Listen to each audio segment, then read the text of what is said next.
Once Lily, a real estate agent, was showing a luxurious apartment to a wealthy family. The family liked everything about the apartment, but for one thing, the place had huge floor-to-ceiling windows, and they were worried someone could accidentally break the glass and fall out. Lily really wanted to sell that expensive apartment. That's why she decided to prove that the glass was unbreakable. She ran up to the window and hit it at full speed. The glass indeed didn't break, but Lily fell out of the window and was rushed to a hospital. How could it happen?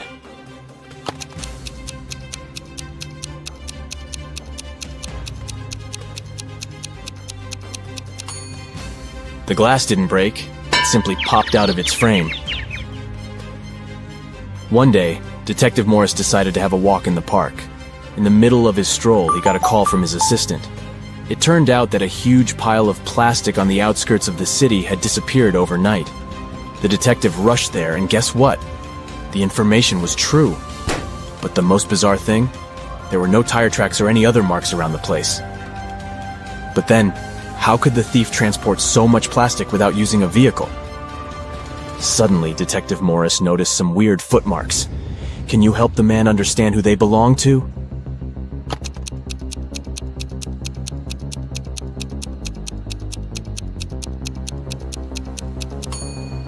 Those are definitely not human footprints. They might belong to an animal or some other creature. The case is getting weirder by the minute. Detective Morris was wandering around the city for hours looking for clues. Soon his assistant informed him about the disappearance of yet another pile of plastic. At the crime scene, the detective found the same footmarks.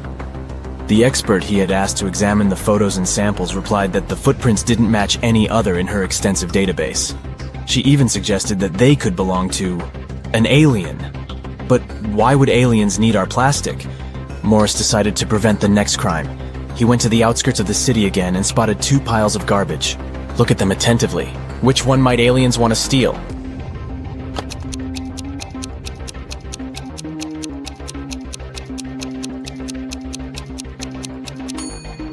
They will definitely go for the pile on the left.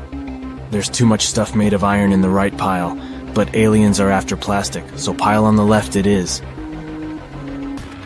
Detective Morris decided to catch the aliens red-handed. In an hour or so, the man noticed a spaceship landing not far from the piles of trash. An alien climbed out of the spaceship and transported the pile that contained plastic into the ship. Detective Morris was shocked, but there was no time for panicking. A small door was open in the side of the spaceship. He sneaked inside. He only had some time to look around when a siren started blaring. Oh no! Are they gonna take off? The man rushed back to the door, but it was already locked. Luckily, Morris noticed a math equation on the door. It looked as if it was made out of matchsticks. 5 plus 7 equals 2.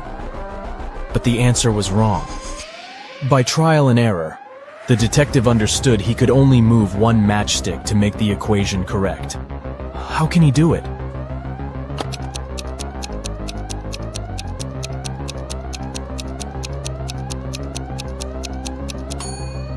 Detective Morris moved this matchstick and got 9 minus 7 equals 2. The door opened, and the man ran for his life. But the main question remained unanswered. Why did aliens need our plastic? Write your ideas in the comments below. Now look at these animals on the screen. A cat, a camel, a cheetah, a chicken, a crocodile, and a pig. Which animal doesn't belong here?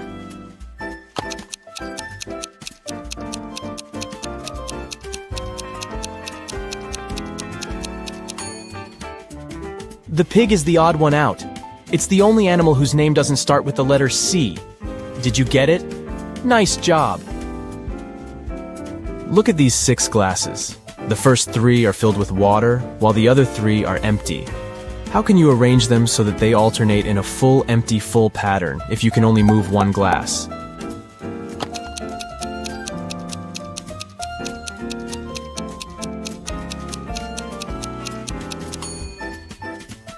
Pick up the second glass and pour the water into the 5th one. Here you go. Now you have 7 guests at your birthday party.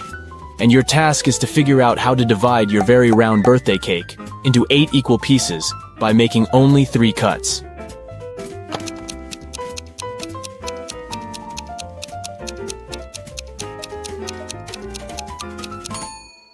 First of all, you need to cut your cake vertically in the middle of the cake to divide it into 2 equal pieces. Repeat the same process, but this time, make a horizontal cut. Now you've got 4 slices. And the final third cut should go laterally across the cake. Voila! You've got 8 equal slices. Look at these bottom lines and try to figure out which of them is the continuation of the top one.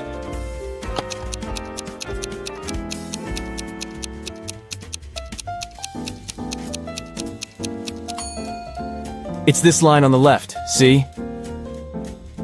You've been kidnapped by an insane scientist who's going to test his new protective cream on you.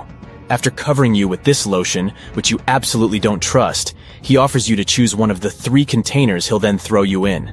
One of the containers is filled with radioactive waste. In the second container, there is an acid that can eat even through metal. And the third one is filled with lava from the largest volcano on Earth that erupted a year ago.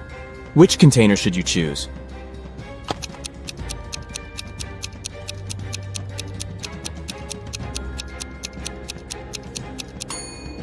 Pick the container with lava. If the volcano erupted a year ago, the lava must be already solid. Look at these prisoners. Can you figure out who came from the future?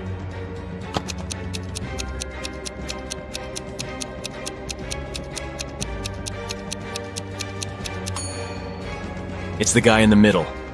Unlike the other 2 men who are dressed like people were in the past, he's wearing modern clothes and cool sneakers. A terrible virus broke free from a laboratory, and now all animals and plants on Earth are mutating at a horrifying speed. Uh-oh. You've been trying to find the solution, but instead got trapped in the laboratory where it had all started. There are 3 doors you can escape through, but behind the first one, there is a bunch of aggressive flesh-eating cacti. The second door hides hundreds of venomous bees, and the third door prevents an attack of fire-spitting dragon-like monsters. Which door can lead you to freedom?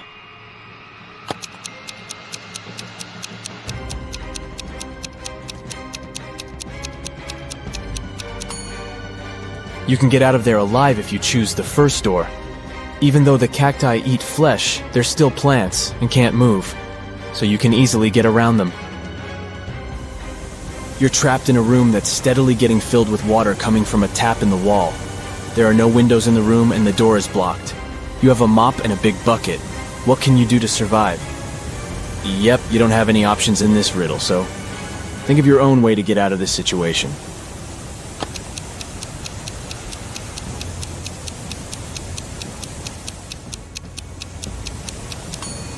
Your chances to stay alive are much higher than you might think. Just turn off the tap. Nathan came to visit his friend Zachary, who worked in a museum. Look what I've got. A priceless manuscript that was written more than 1,000 years ago. Zachary looked through the manuscript and realized his friend had been fooled. Does anything in this text strike you as strange? King Alfred V ruled the country from 1290 to 1320 before Common Era.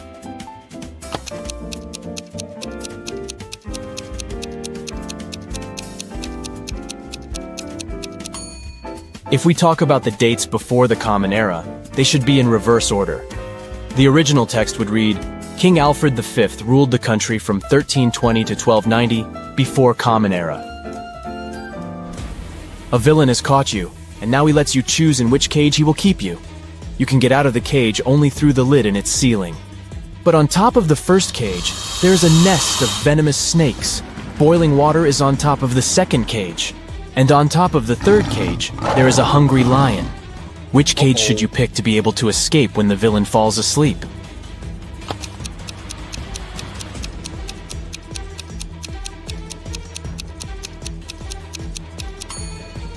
Choose the second cage because the water will eventually evaporate, and you'll get out of the cage without problems. You're locked in a small room without windows and just one door. To get out of there, you need to crack this riddle. 1, 2, 3 equals 5, 3, 2, 1 equals 9, 2, 1, 1 equals 4, 1, 1, 2 equals 3, 1, 3, 2 equals? How fast can you get out of the locked room?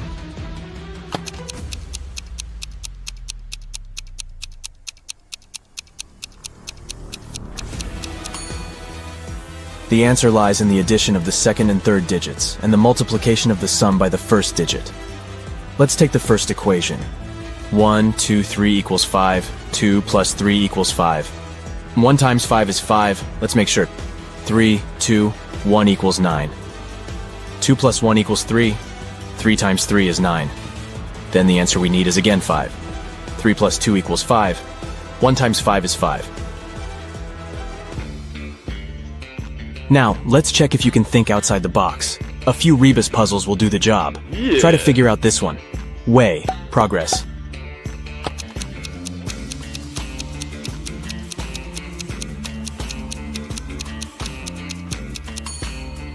It means progress underway.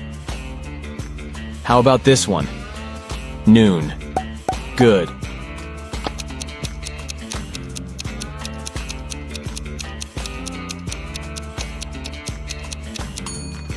It's good afternoon. Pay attention to the arrangement of the letters. C, L, E, A, N. Do you think you can figure it out?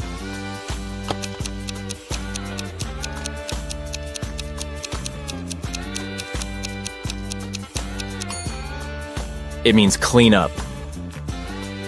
What word or phrase can you see here? Give, give, give, give.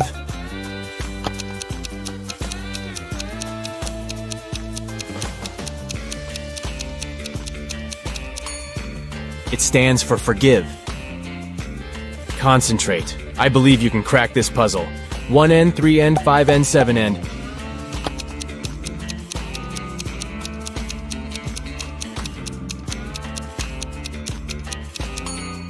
This rebus hides odds and ends. Try to figure out this one. Stay 4NCE.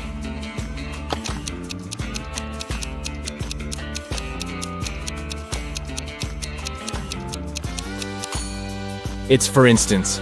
Great job!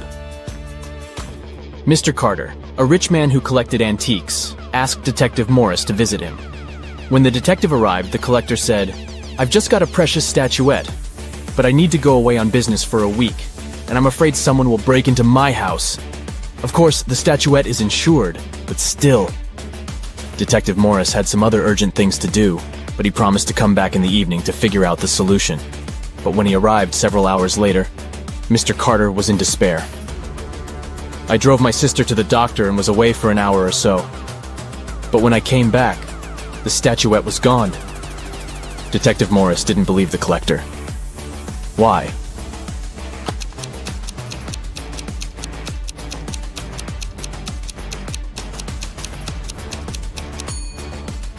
When he left the house in the afternoon, he noticed an apple lying in front of the left part of the gate. It's still there. But for a car to drive through, both parts of the gate have to be open. This means that Mr. Carter lied about leaving his home by car. Several gold bullion bars were stolen from a bank. The police had a few suspects. But when they arrived at the main suspect's house, they realized they had forgotten to bring a warrant. The man told them he wasn't going to allow them to search his house. "Come back with the warrant and we'll talk." An hour later, the police officers came back with the needed documents. They thoroughly searched the house and the garden, but didn't find the gold. Suddenly, one of the officers exclaimed, "I know where he hid the gold. Have you figured it out too?"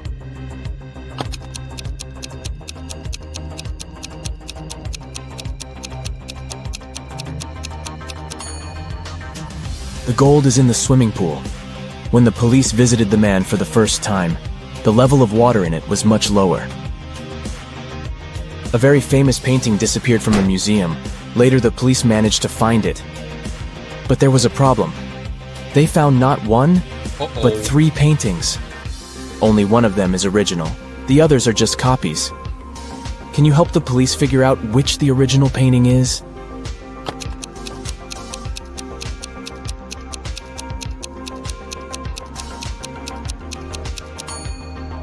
It's the one with the brown frame. Take a look. All frames in the museum are made in the same style. You've got accepted to the best school of witchcraft and wizardry. One of the classes you have to attend is about transforming into animals. There are 3 professors who teach this class. Each of them specializes in transforming into a certain animal. Look at your professors and try to figure out what kind of animal each of them turns into.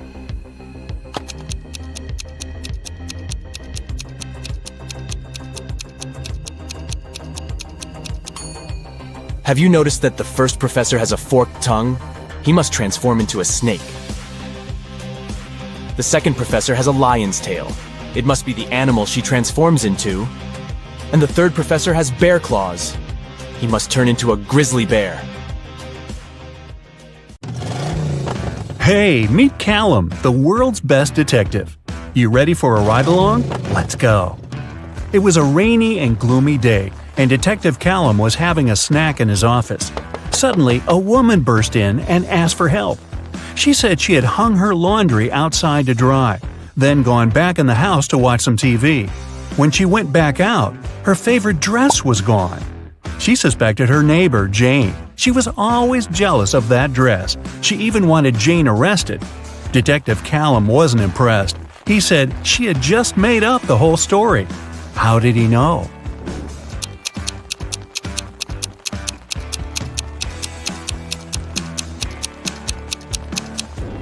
It was a rainy day. Who'd be silly enough to hang their laundry up outside? There was a speedy thief in town who ran so fast that no one could catch her.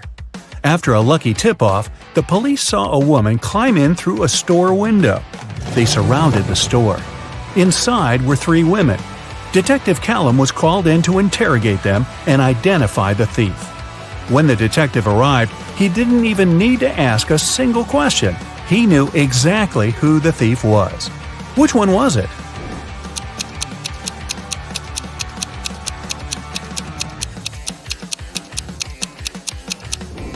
It was the third woman. These two are wearing heels. They wouldn't be able to run in those things. The third woman is wearing sneakers. A downtown bank was robbed. There were 2 criminals, but police could only catch one of them, Bill. Bill refused to say who his accomplice was, but the police had already rounded up 3 suspects: Harry, George, and Ben. They called up their trusty friend, Detective Callum. The detective only needed 5 seconds to crack the case. I'll give you 7.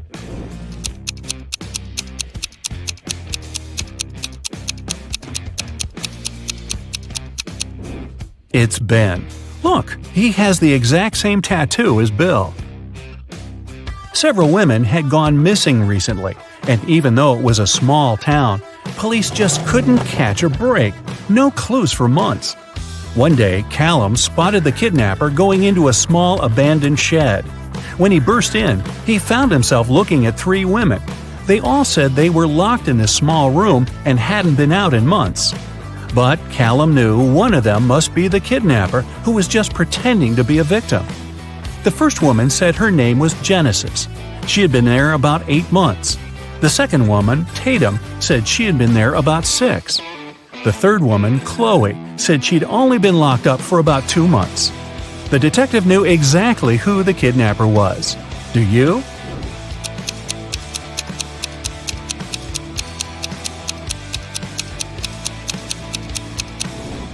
It's Tatum. Look at her nails. She has a fresh manicure. 6 months? Yeah, right. The owner of an ice cream parlor filed a theft report. Someone stole all the money from the register. He was only gone for like 2 minutes. Detective Callum showed up 20 minutes later. There were 3 people inside.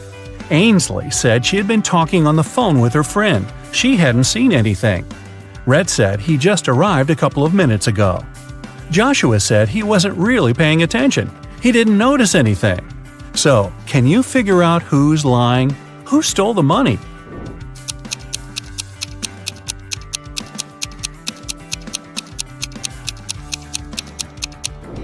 Rhett said he had just arrived, but his ice cream's already melted. Liar. Phoenix wanted to get her dad the best birthday present ever, but she didn't know what he wanted. She decided to break into his laptop to see what he had saved in his online shopping cart. One problem, the laptop required a password, and Phoenix didn't know it. Luckily, there was a note next to it. She sent a picture of it to her friend, Detective Callum. He solved it right away. Can you?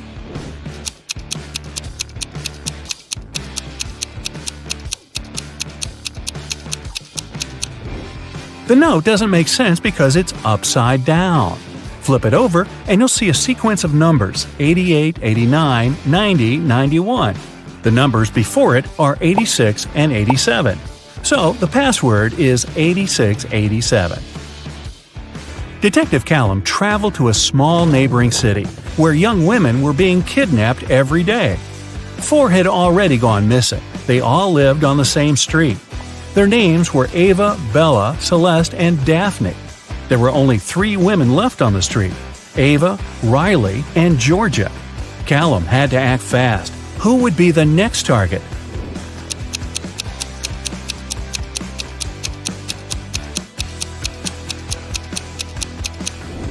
The women are getting kidnapped in alphabetical order: A, B, C, D. The next target will be Ava. Mr. Coleman's mansion was robbed while he was on vacation. He immediately called Detective Callum. Everyone who had been to the house got interrogated. Sydney, his sister, said she'd gone to the house a couple of times to find some papers on Mr. Coleman's desk. Samantha, the gardener, said she'd come every week to water the plants. Asher, the cleaner, said he'd come every Friday to clean the house. Callum found all 3 of their fingerprints on Mr. Coleman's desk. He now knew exactly who the robber was. Who?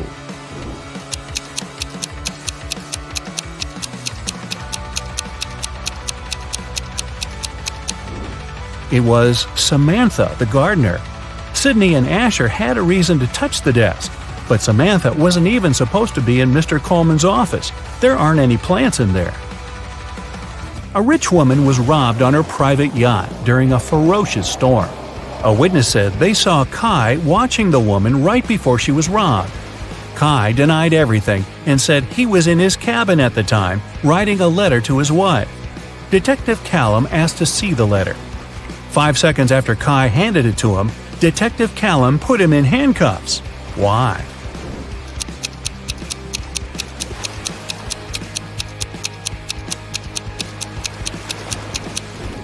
Kai said he wrote the letter during the storm. There's no way his writing could be this neat when the entire yacht was swaying around like crazy. Logan, a young businessman, was poisoned in his house. Detective Callum was on the scene. Pretty soon he had 3 suspects. Logan's girlfriend, Michaela. She said she hadn't seen him that day because she was busy at work. Next, there was his business partner, Rob. Rob said they'd had an argument, and they both got pretty angry, but he hadn't poisoned Logan. The last suspect was Blair, the driver.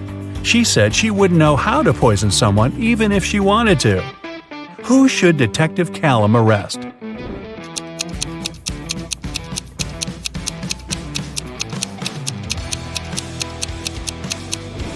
Look, there's fresh lipstick on Logan's shirt. It matches Michaela's.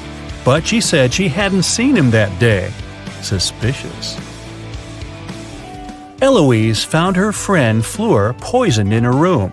She called Callum and told him she was walking past Fleur's house and noticed her light was on. She texted her, but Fleur didn't respond. She got really worried, so she broke a window, climbed in, and found her on the floor. But Detective Callum didn't believe her. He immediately arrested her for poisoning her friend. Why?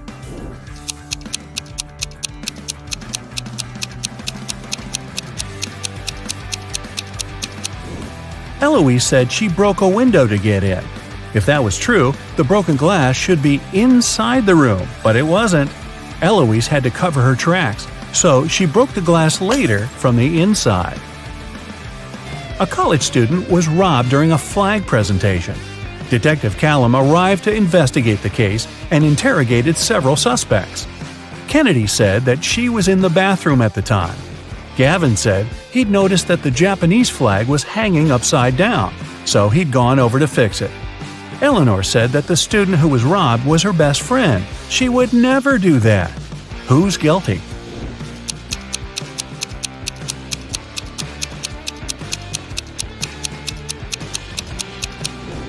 It's Gavin. He said that the Japanese flag was hanging upside down, but that flag looks the same either way. He's lying. Someone stole a diamond necklace at a private VIP party. The police followed the robber into a boutique store. There were 3 customers, and they didn't know who the robber was. So they called Detective Callum. Adele said she'd never even been to a VIP party. Those things are for wealthy and famous people. Joseph said he'd never even heard about the party. Florence said she'd been in the shop for the last half hour, trying to find that perfect accessory. Who should Detective Callum arrest?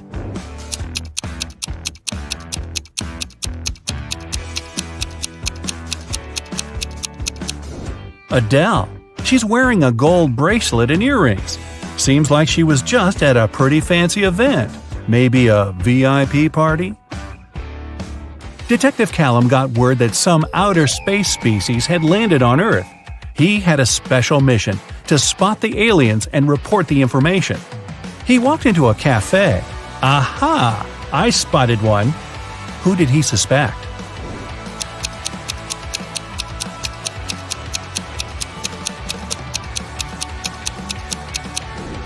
It's that dark-haired guy. He has 6 fingers. Mr. Brown, a wealthy businessman, was robbed last night. Detective Callum arrived as soon as he could and questioned 3 of Mr. Brown's neighbors. Mrs. Jonas said she got back late last night and went straight to bed. Mr. Polson said he'd always wanted to see the ocean, so he went on vacation to Bolivia.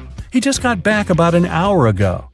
Mr. Tanner said he'd spent the whole day working in the garden and went to sleep around 8 p.m.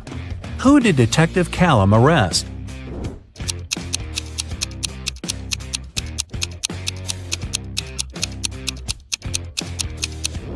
Mr. Polson. He said he went to Bolivia to see the ocean, but Bolivia isn't next to an ocean. Richard ran into his boss's office. Finn had just hit him in the bathroom for not helping him with his weekly sales presentation. But Finn denied it all. The boss called his golf partner, Detective Callum.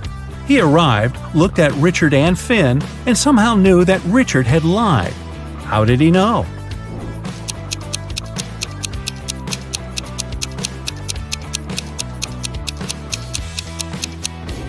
Richard's bruise is on the right side of his face. Finn is eating a sandwich and holding it in his right hand. He's right-handed. If Finn had really hit Richard, the bruise would be on the left side of his face. Morgana goes to the local store to find the perfect dress, but all the dresses are sold out. She has to choose from these 4. Can you see any difference between them?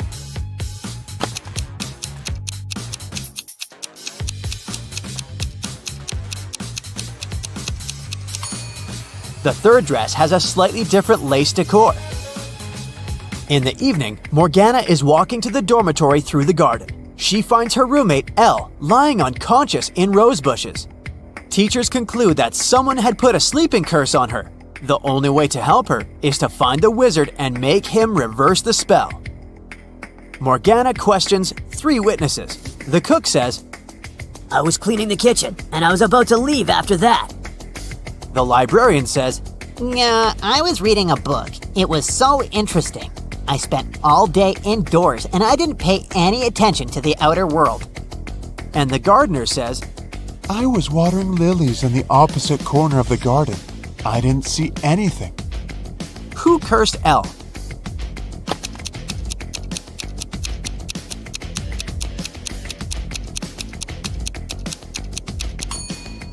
It was the librarian. She got her shoes dirty in the mud while putting the spell on Elle in the garden. Finally, Morgana goes to the prom with Merlin. They take part in a dancing contest, but fail to make it to the final.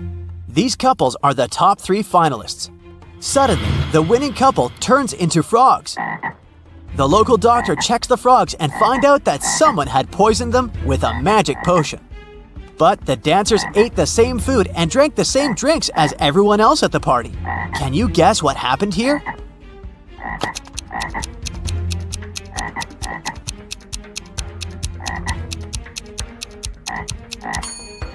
They danced with a rose in their teeth, remember? It was drenched in the potion. Merlin offers Morgana to have a romantic tour around his great-grandfather's castle. He says, "This place is abandoned. No one has entered it for 100 years. Wow, Let's explore it. Morgana finds 4 odd details in the living room. Can you see them too?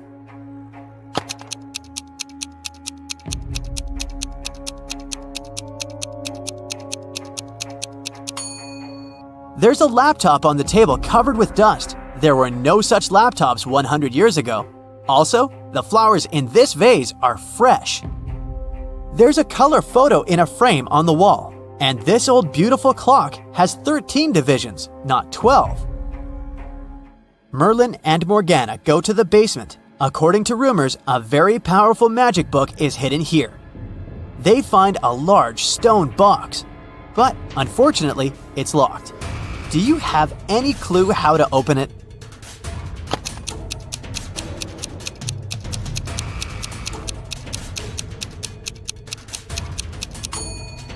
This odd boss relief with magical runes is a combination lock. The flower has 6 petals, which means we need to match it with a 6-pointed star. The clover has 4 petals, just like this square has 4 sides. And finally, the star has 5 rays, just like a human hand has 5 fingers. And voila! Merlin opens the book. Suddenly, he yells, "It's a fake! Someone sneaked the original ahead of us!" How did he know?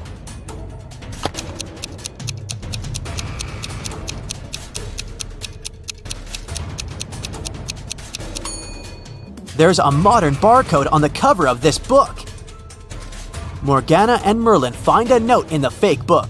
Can you help them crack this hint?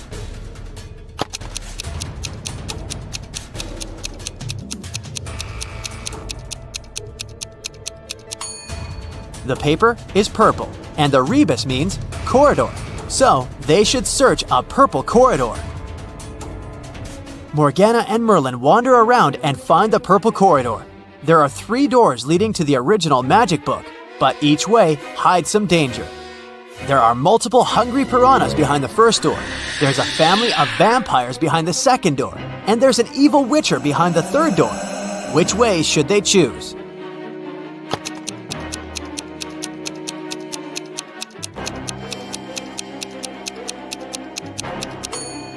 Morgana and Merlin walk through the first door. Piranhas can't survive without water, so they're not dangerous. Karen goes to the buffet breakfast. She wants to get a smoothie, but there's no information about the ingredients in English.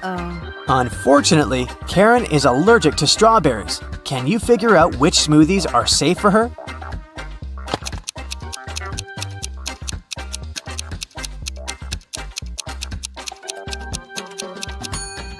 It's all about the color. Only the green and yellow smoothies don't contain any strawberries for sure.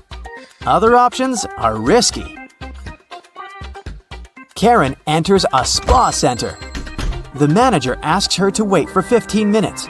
Karen takes a seat and falls asleep. She wakes up after a while and finds out that someone had given her a heart-shaped tattoo. She questions 3 suspects. Bobby, the client, says, "Lady, I've just arrived on my motorbike. If I see any crazy tattoo artists around here, I'll tell you." Leah says, "I've been cleaning the bathroom within the last 30 minutes. And Tony, the massage therapist, says, Sorry, I was busy with my client, so I didn't look at you at all. Who's lying?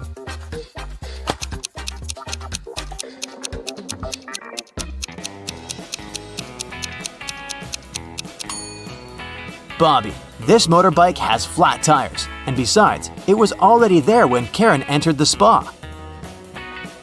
Luckily, the tattoo was temporary, and the massage therapist helped Karen to remove it, but he charged her $5 for his help. Karen arrived at the spa during happy hours when they offer a 45% discount on all services, so Karen paid only $12 for a 1-hour massage. Also, she had a pedicure for $7. When Karen left, she found a $50 bill on the ground. How much money did Karen spend in total? Can you count?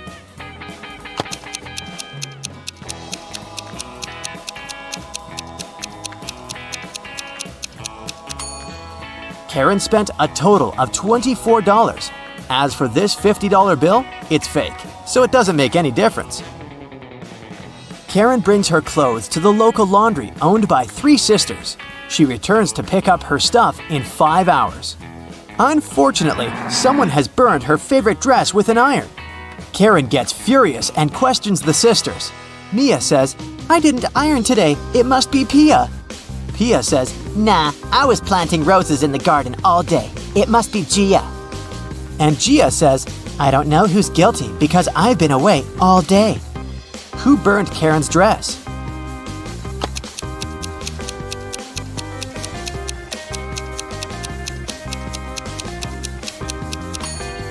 It was Pia. Take a look at the garden. Can you see any roses? Exactly. Karen returns to her hotel room and finds a huge bouquet in a vase. The note says, "Love, your secret admirer." Karen calls the reception to find out more. The manager says, "One of the hotel's male guests ordered the flowers, but I can't reveal his name." Only 3 male guests stay in this hotel at the moment: Hans, Jacques, and Will. Karen meets them all at the beach and spots her secret admirer right away. Do you have any clue who it might be?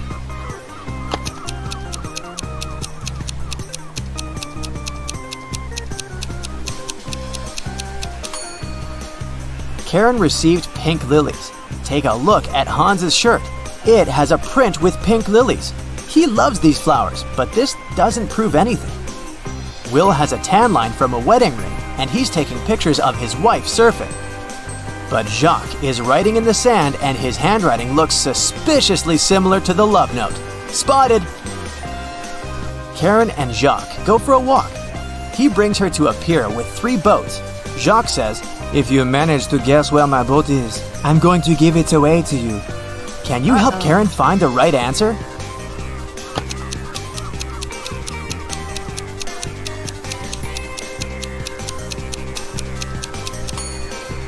Someone's sleeping on the second boat, but this doesn't mean that the person is the owner. The third boat is called Jacques, but this name is quite popular.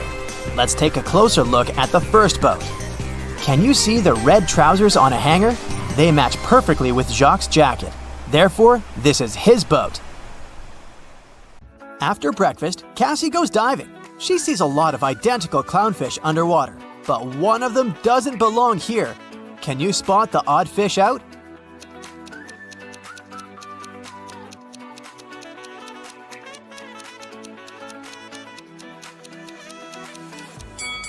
This one over here. Underwater, Cassie finds a treasure chest, but it's locked. Can you help her crack the combination lock?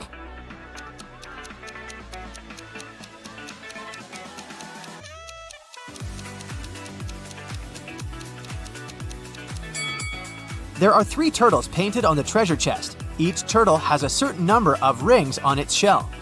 It's a hint. If we count the rings, she'll get the code. 8, 4, 5. Cassie opens the treasure chest and finds a pearl necklace. She goes to the local jewelry market hoping to sell it. John says, "This jewelry is not so precious, but I can offer you $50 for 1 pearl." Noah says, "Trash! These pearls are fake! $5! This is my last price!" And Mia says, "Madam, we can sell it at auction. Rich guys will pay hundreds of dollars for this necklace. I can be your agent and take 15% of the revenue. What do you say?" One of these guys is a scammer. Can you guess who?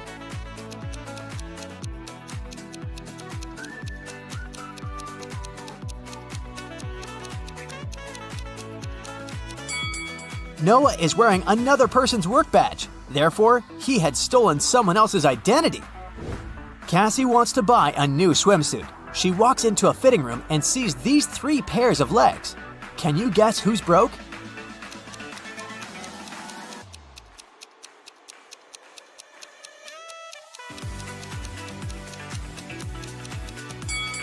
All 3 women have relatively new sandals, but let's take a look at their toenails.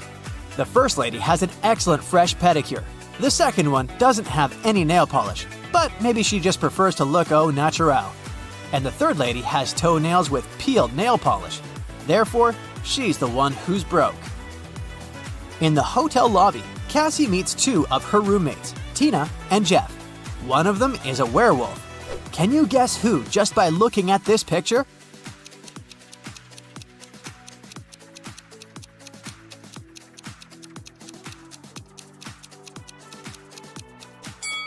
Tina is a werewolf. She has handcuffs on her leg.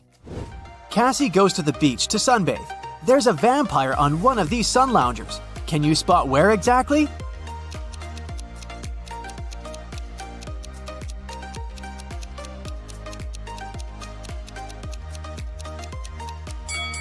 This pile of ash on the right used to be a vampire. There's a wedding ceremony on the beach. Unfortunately, after dinner, all the males at this party turned into zombies. Can you guess which zombie is her husband?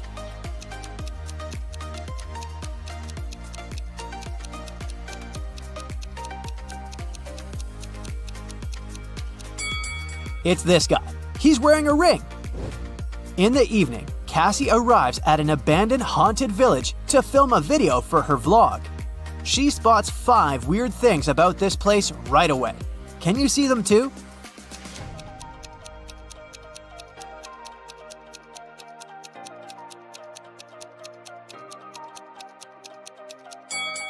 These orchids have teeth. Who left these huge claw marks on the wall of this house? It's summertime, but there's a snowman in the garden. There are 2 moons in the sky, and this cow doesn't have any shadow. Cassie returns to the hotel and sees a hot mess. Someone has been rummaging through her stuff. She interrogates 3 suspects. The maid says, "I cleaned your room in the afternoon. All your clothes and personal belongings were neatly folded in the closet. When I left, I locked the door." The plumber says, "I also entered your room in the afternoon to fix the toilet. Luckily, everything's fine now." And Cassie's neighbor says, "I was listening to music with headphones, so I didn't notice anything weird." Who's lying?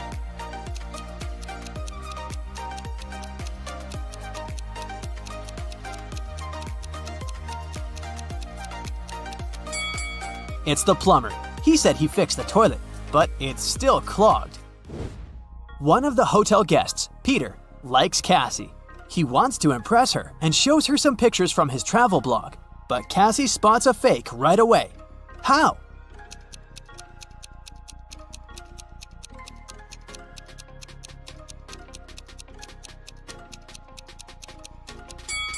Take a look at the wind direction in this picture. In the background, the wind is blowing to the left, but his hair is blowing to the right. Therefore, Richard had photoshopped himself. For casting a spell, Flora should put these stones in the correct order. She has 4 of them: purple, green, red, and blue. The instruction says, 1. The red one only has 1 stone next to it. 2. The green and purple stones aren't next to each other. 3. The green stone is the last one. Can you help Flora?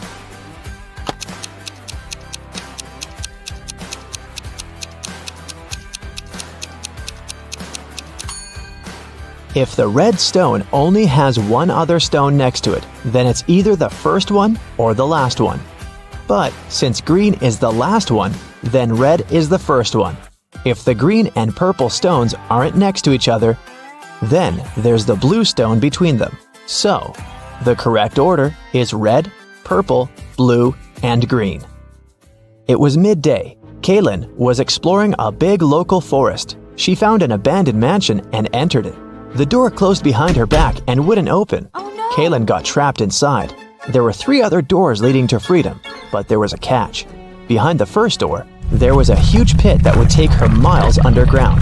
Behind the second door, there was a magnifying glass that concentrated sunlight and burned everybody and everything that entered. Behind the third door, there was a hungry and dangerous lion that would eat anybody and anything that entered. Uh-oh. How can Kaylin escape?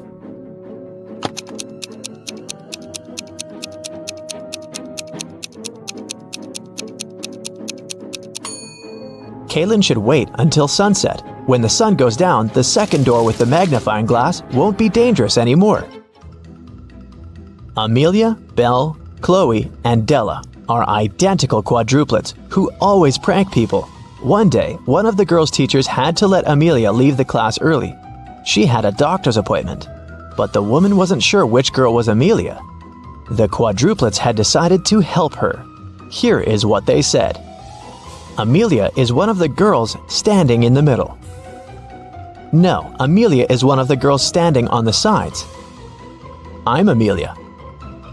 I'm not Amelia. 3 girls lied and 1 told the truth. Who is Amelia?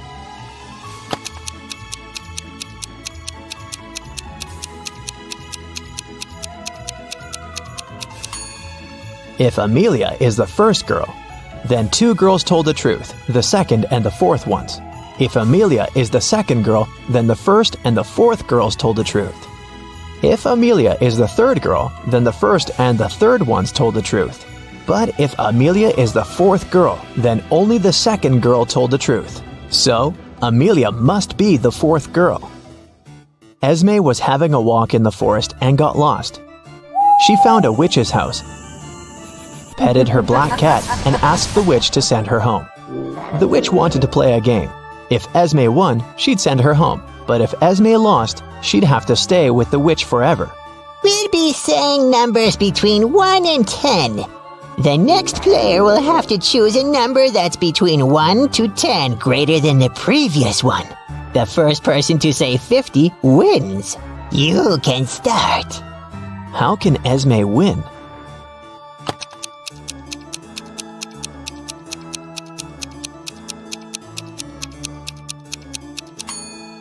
If she wants to say 50, she needs the witch to say a number between 40 and 49.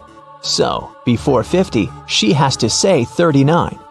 If she wants to say 39, the witch has to say a number between 29 and 38. So, Esme has to say 28, and before that, 17, and before that, 6. So Esme must start with 6 and then say 17, 28, 39, and 50.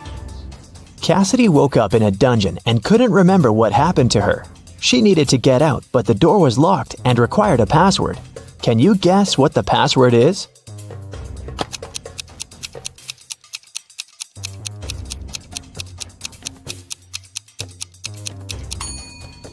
Every next number is made by moving the last digit of the previous 4 to the front. So, the password must be 4728. Mrs. Davies is an elderly lady telling a story of her life. After I lived 1/4 of my life, I got my first car.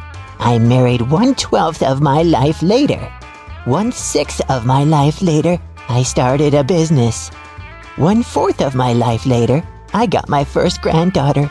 She just turned 18. How old is Mrs. Davies?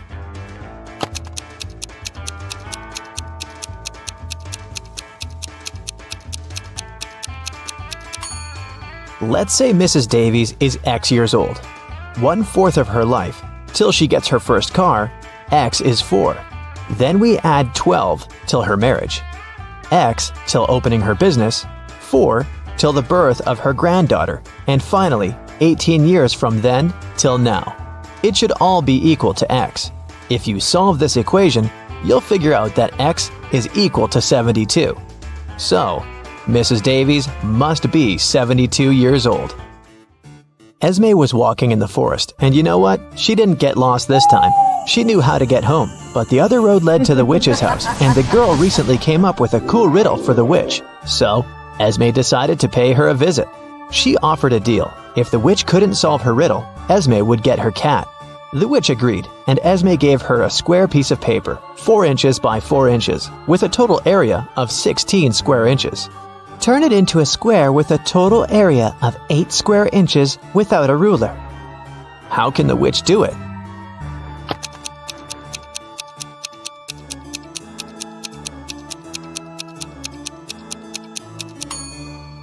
The witch should fold the 4 corners of the square towards the middle. This way, she'll get a square that is exactly twice as small as the original one. Apparently, the witch gets to keep her cat this time. There's a box filled with balls of different colors, 5 red ones, 8 blue ones, and 11 purple ones. Allison has a tricky task. Blindfolded, she has to keep picking up balls until she's sure that she has balls of at least 2 different colors. What's the minimum number of balls she should pull out of the box?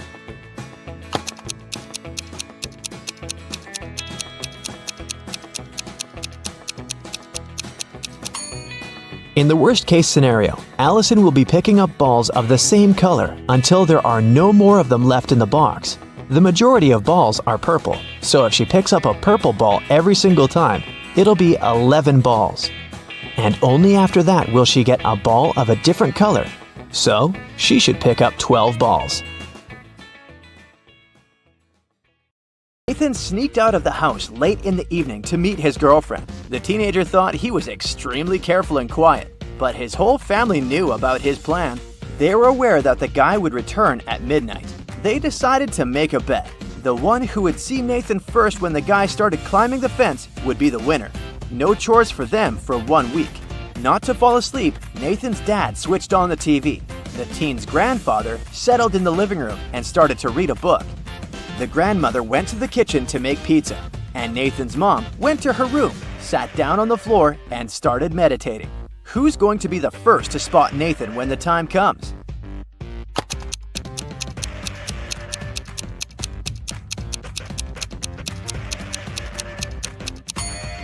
Nathan's mom. Her eyes will be used to the darkness, and she will see better than the others. The CEO of a large company called the police. He was sure that one of his employees, Victoria, had stolen a memory card with secret information. She was going to sell it to the competitors. The police arrived at Victoria's house, but the woman didn't let them in without a warrant. The officers had to leave to get all the necessary papers. When they came back, Victoria was already sitting in her car, ready to drive off. The police officers arrested the woman. They searched her car and clothes, but found nothing. And then, when they were about to give up, one of the detectives realized where Victoria kept the memory card. Can you figure it out?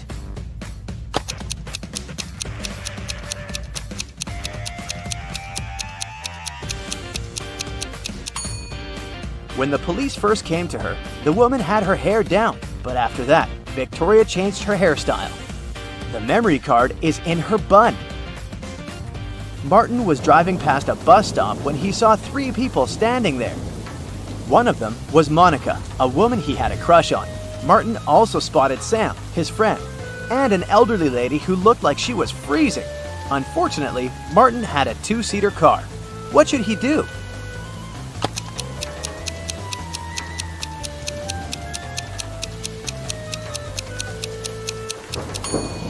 He should let Sam borrow his car and stay at the bus stop with the girl he likes. This way, Sam will be able to give a lift to the elderly woman, and Martin will have more time to get to know Monica better. During a fire, a bank was robbed. The security guard told the police he wanted to save a bag with money, but he had to lace up his boot right in front of the emergency kit. At that moment, the door opened and hit him on the head. When he recovered, the money was missing. Why was the security guard arrested?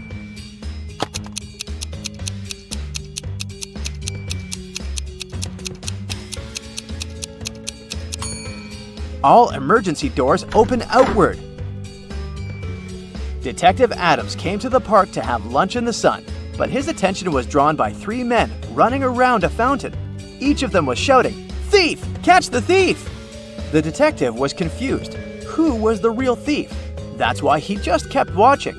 After some time, the distance between the men shortened. Detective Adams immediately realized who the real thief was. Can you figure it out too?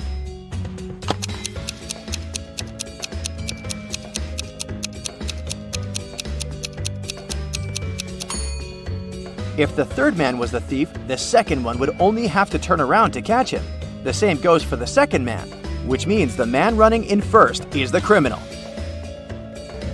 Someone robbed a bank in a large city. A police detective went to visit the main suspect. "I've been feeling unwell all this week, and I haven't left my apartment for 3 days. I didn't even need food. My fridge is full. You can make sure yourself," the suspect said, and indeed opened his fridge. But the detective realized the man was lying and arrested him.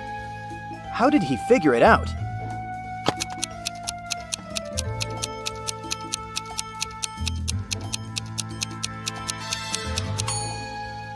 First of all, the bread on the table looks fresh.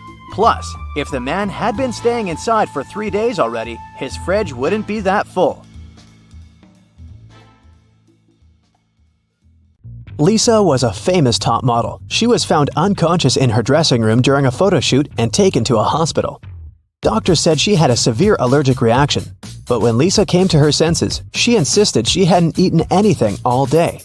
The model's manager was very concerned and interrogated everyone who'd been around. Lisa's stylist said that she had applied Lisa's makeup and indeed hadn't seen her eat anything. The cleaning lady said she had cleaned the dressing room with organic, non-allergenic products. Lisa's main rival, Nora, said that she'd been watching the shooting all day long. She hadn't noticed anything suspicious. Who's the culprit?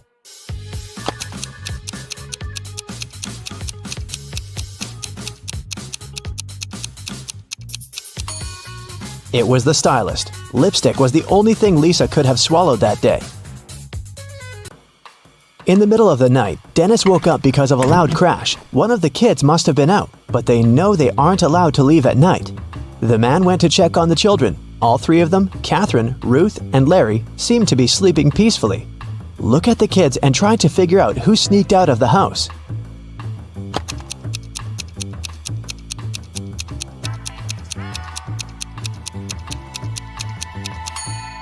It was Ruth. There's a dirty sneaker hidden behind the curtain and several pieces of French fries under her bed.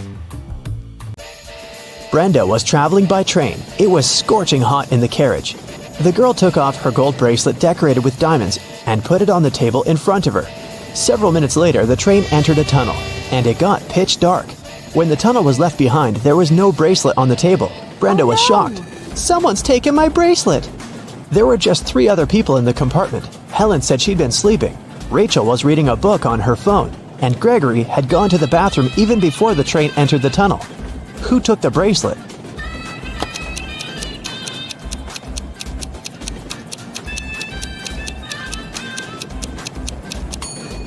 It was Helen. At first, she had her sleeves rolled up, but now they're covering her arms down to the wrists, hiding the bracelet. Sarah bought some ice cream on Saturday, but kept the flavors in secret. When she woke up on Sunday, all the ice cream was gone. She asked everyone in the house if they knew anything about it. James answered he had gone to work early that morning and hadn't seen anything. Mary said she wanted to have the new caramel ice cream in the afternoon. She felt bad she was going to miss it. John didn't even know there was ice cream in the house, but he was looking forward to trying it. Can you figure out who knows something?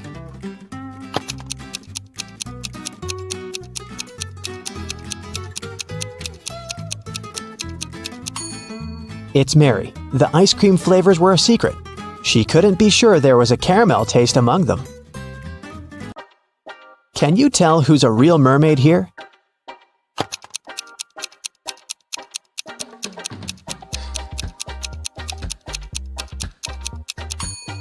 The second one is a guy, so he definitely isn't a mermaid. The girl on the right is chilling in the sun, and she's out of the water. Mermaids wouldn't do that because they dry out in the sun. So the real mermaid must be the one on the left. There were some thefts at the supermarket. There were 3 cases in total, in January, April, and June. The security camera recorded these videos. The security officer tried to have a closer look and suddenly noticed one detail.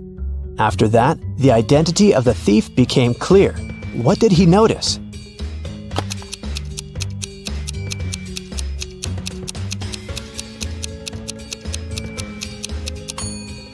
It was the pregnant woman. The attentive security officer noticed that in January, she looked about 6 to 7 months pregnant. In June, she looked the same. Seems like it's the mysterious case of the baby bump that was really a canned ham. One day, a thief decided to rob the local bank. He came up with a brilliant plan to dress up as one of the bank tellers and try to sneak into the vault. As he was approaching the vault, he saw a security guard standing right in front of the door. The robber hadn't anticipated this, so he hid and watched the guard carefully when one of the actual bank tellers walked up to the door. The security guard said 12. The worker answered 6 and got in.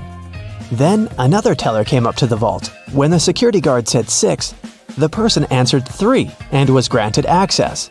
The thief nonchalantly walked up to the security guard when the guard said 10. The robber confidently answered 5. He was arrested immediately. So why was the thief's answer wrong, and what could he have answered instead?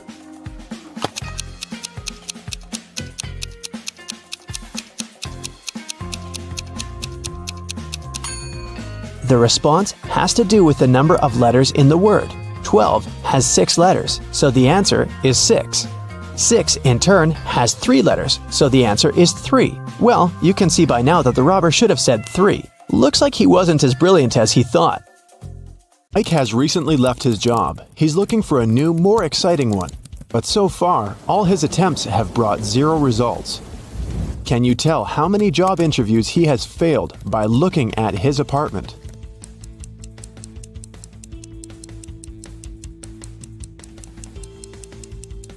Take a look at this schedule on the wall. In the previous month, Mike marked all working days with green color, and the weekends were red. At that time, he most likely still had his job. And the current month has 6 stickers with the letter I. Mike has most likely attended 6 interviews. Mike was losing hope when he found a weird letter in his mailbox. An elegant little note said, "If you manage to figure out our phone number, call us. We'll offer you a dream job." Can you help Mike see the number?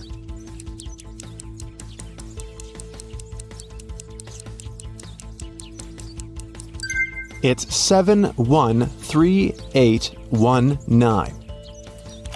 Mike called this number. A mysterious voice asked him to solve a riddle. I make 2 people out of 1. What am I? In a minute, Mike received an official invitation to his dream job interview. What did he answer?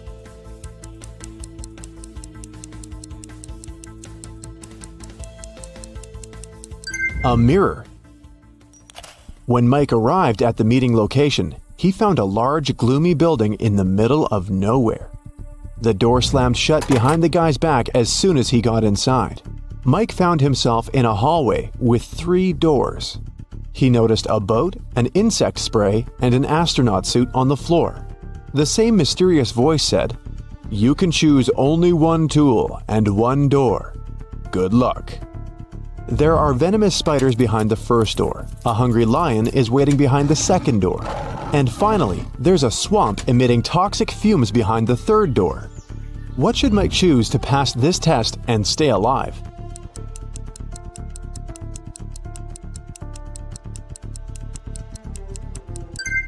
He should pick the astronaut suit and the first door. Spiders won't be able to bite through the suit. In the next room, the voice offered Mike to have a coffee break, but the guy had to choose wisely because only 1 type of snack was safe to eat. Can you help Mike pick the right food?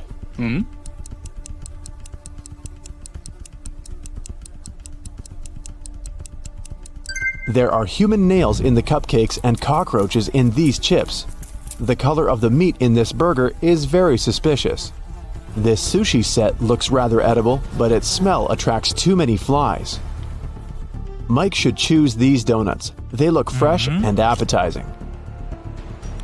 The cafeteria was filled with people. The voice told Mike to find a thief among them. Can you help Mike get some bonuses for his attentiveness?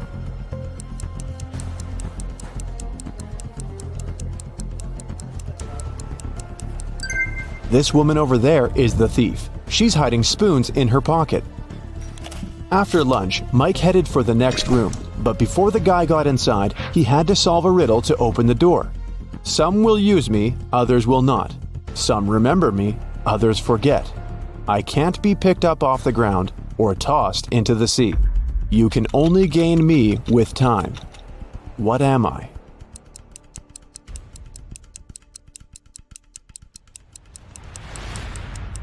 The correct answer is knowledge. Mike entered a beautiful party hall filled with people in costumes and masks. The voice told Mike to go find 1 ghost, 1 zombie, and 1 thief among these people. Look at this crowd very attentively. Can you see them?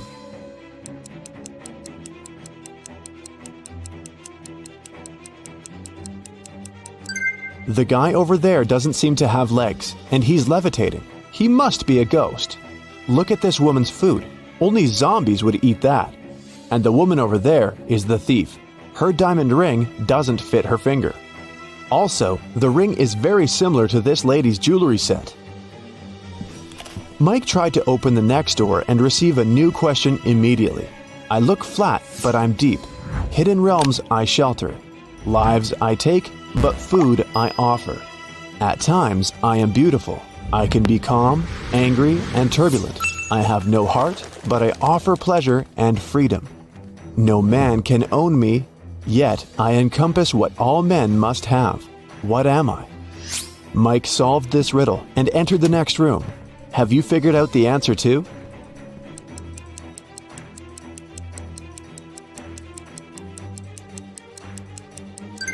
The correct answer is, I'm the ocean. Mike saw the next door, but whatever he did, he couldn't open it. He spotted an electronic lock on the door and a map of a maze on the wall. The voice said that Mike must solve the riddle to open the door. Can you help?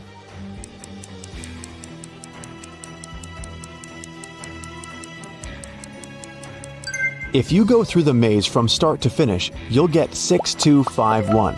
This is the code. When Mike finally entered the room, he saw a locked safe. The voice said that Mike's task was to open the safe. What buttons should he press?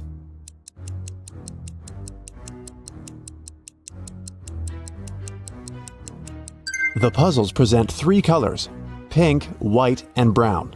Mike pressed the correct buttons and unlocked the safe, but he only found one small coin inside. The next room was empty, except for an old vending machine in the corner.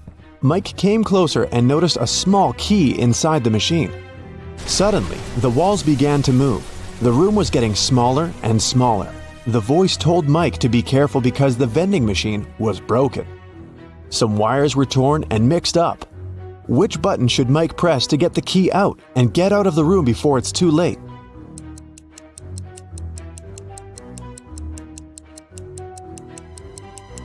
Mike should use the coin from the previous challenge and press the 4th button. Then the voice asked Mike to find the odd image in this pattern. Can you help the guy?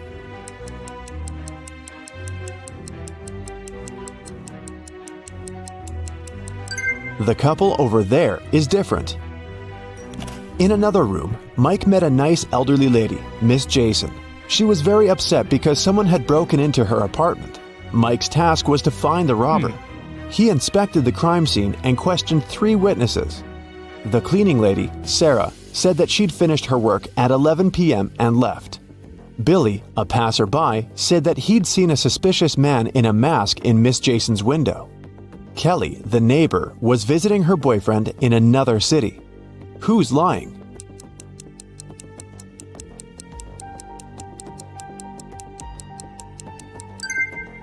Billy. He's a passerby and just met Miss Jason. Then how come he knows which window is hers? It got very dark outside, but Mike's weird quest continued. He entered a jewelry store and its owner explained the guy his next task. Someone had broken into the store and taken the most expensive diamond jewelry. But luckily, the robber left their fingerprints on the shards of broken glass. There are 3 suspects: a werewolf, an elf, and a zombie. Can you help Mike find the real robber?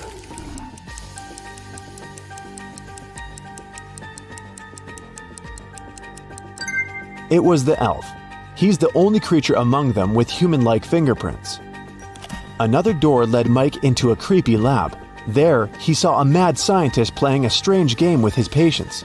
He asked them to choose between 2 pills. One of them was a harmless capsule with vitamins, while the other one was a sleeping pill. Somehow, the scientist managed to get the harmless pill every time he played this game, and his opponents always fell asleep. How was this possible? And what should Mike do to pass this test?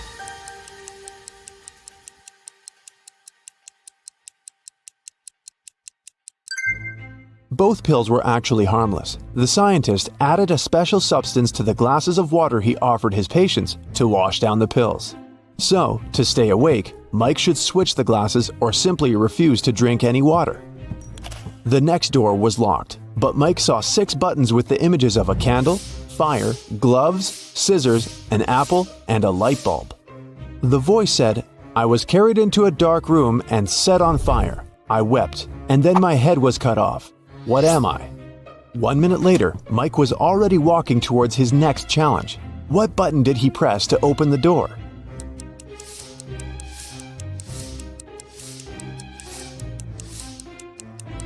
The button with the candle on it. Suddenly the lights went out. Mike slipped and fell into a swimming pool. Someone turned the light on again and Mike saw 3 identical ladies in the pool. All 3 of them looked like ordinary women and claimed to be human. But in reality, 2 of them are mermaids. How can Mike find the real woman among them?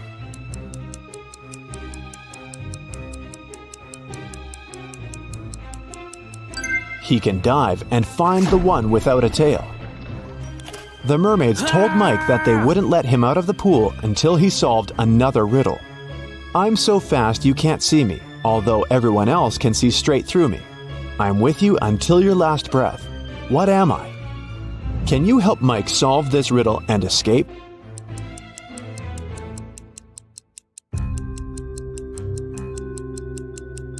The correct answer is the blink of an eye. The mermaids let Mike go, and he entered the next room. On a huge screen, there were 2 guys. The first one was taking a selfie with a tornado. The second one was standing under an umbrella in the middle of a thunderstorm and taking pictures. Mike had to decide whose behavior is riskier.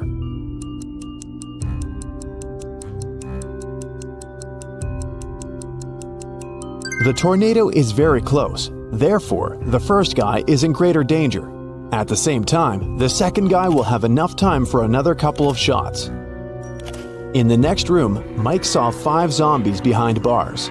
All those guys were suspected of stealing a car. Mike had to decide which of them was the thief. Have you guessed?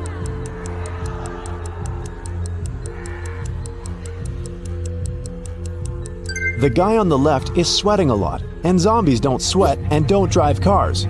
He must be the thief. He's just wearing zombie makeup. Mike entered a kitchen. His task was to decide how many people lived in the house. Can you guess?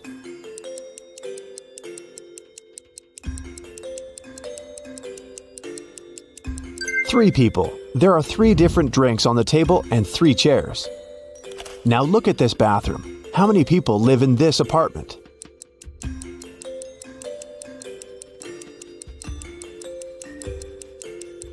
Just 1. Take a look at this lonely toothbrush. And how many people live in this place?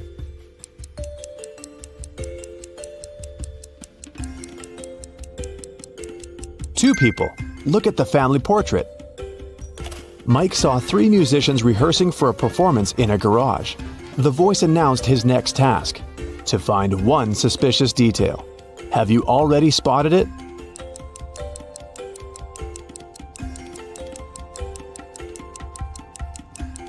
There's something wrong with this fire extinguisher. Finally, Mike found himself in an ordinary street. The voice said they had only one last question. What's the time?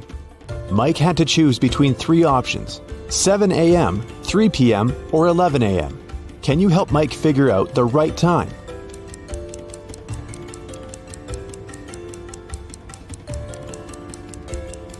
The correct answer is 7 a.m. The streetlights are still on, but the sun is casting shadows from the east. Congratulations, Mike. You're hired. Welcome to Brightside U. You've got one more final before break, all riddles. Jot down your answers, and we'll see what your score means at the end of the video. The university president's looking nervous. He gets to his office and opens the door. It's the end of the semester, and all the students are about to take their finals, except Intro to Geography. The teacher had to postpone that final for some reason. When he sits at his desk, he discovers that someone's been rummaging through his papers. They've stolen the physics final. How did they get in if the door and windows were closed? I'll give you 7 seconds for this one.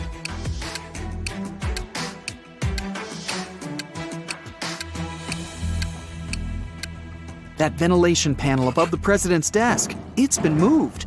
Someone crawled all the way through there. Impressive. But who did it?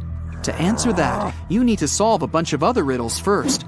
Then maybe you'll figure out the mystery at the end of the video. The president leaves his office and walks down the hall. There's a loud crack, and the power goes out all over the building. Someone must have flipped all the fuses. He heads down to the break room to see what's up. I mean, he's the president after all. Yep, someone's been messing around down here. There's 3 suspects in the room. The cleaner says somebody turned off the generator when he came in to clean. Rachel's a new transfer student. She says she totally got lost and ended up in here by accident. Simon's a junior. He has his phone in his hand. Says he was playing one of those video games where you have to find stuff. Which one of them shut off the power? Your 7 seconds starts now.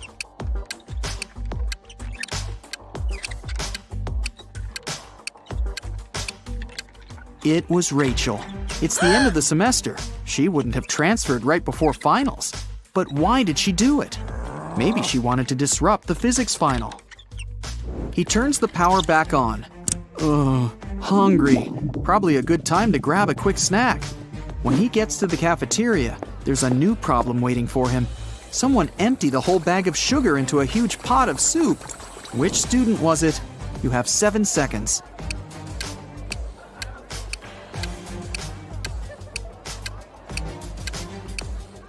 All the suspects have bowls of soup in front of them, but one of them doesn't have a spoon, just a fork. He was never going to eat the soup.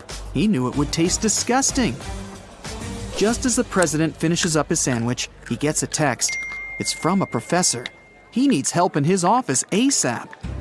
In the office are 3 students, standing around and looking guilty. The professor claims one of them graffitied the painting on his wall. Which one did it? You've got 7 seconds to figure it out.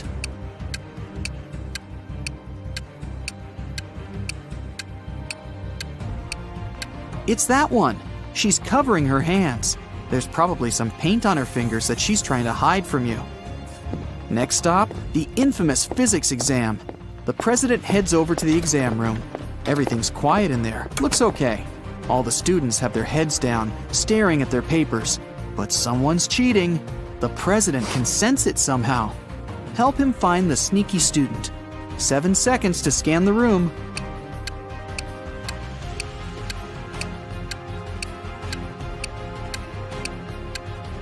It's the guy with his legs crossed. Clever. He wrote the answers on his calf muscle. But where did he even get those answers? After a brief shakedown, he spills the beans.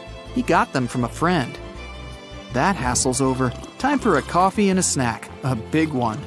But just then, a piercing beep smashes through the silence. The fire alarm! Oh, come on. Students file out of their classrooms, and the entire university has to be evacuated. The students are standing outside, looking at the building. No fire, no smoke even. The president gets a text from the alarm company. The alarm was triggered by a person, not a smoke detector. The president looks around. Time to round up the usual 4 suspects. Matt says he was in the bathroom when the alarm came on. Julia was taking the geography final. Clark and Lex were studying strange green meteorites together in the science lab. Which one of them is lying? You have 7 seconds starting now.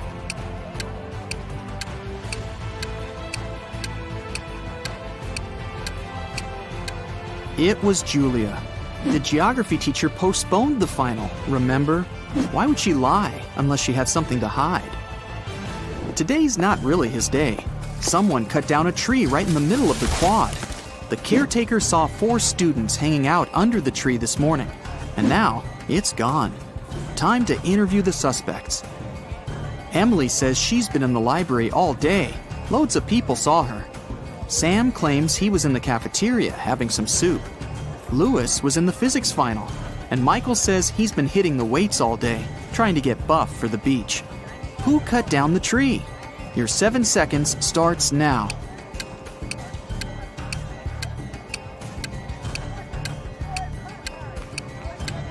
It was obviously Sam. He said he was having some soup, but remember, if he had really been in the cafeteria, he would have mentioned the whole sugar thing. Plus, the president was in there and didn't see him. He's lying. On to the biology final. They've got a new teacher who's giving a unique type of final. The president sneaks in the back of the room. The teacher explains that she gave her students ficus seeds at the beginning of the semester. Whoever has the most beautiful ficus plant will get the highest grade. It's time to present the results. The students start to file into the classroom.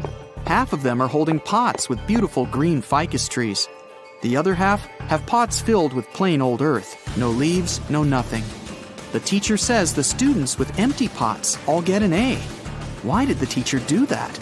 Solve this mystery in 7 seconds. Go!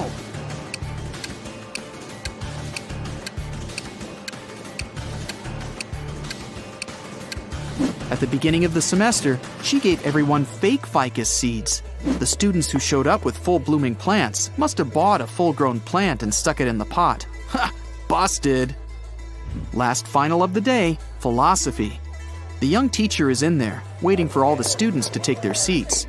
After that, he puts a bust of an ancient Greek philosopher on the table.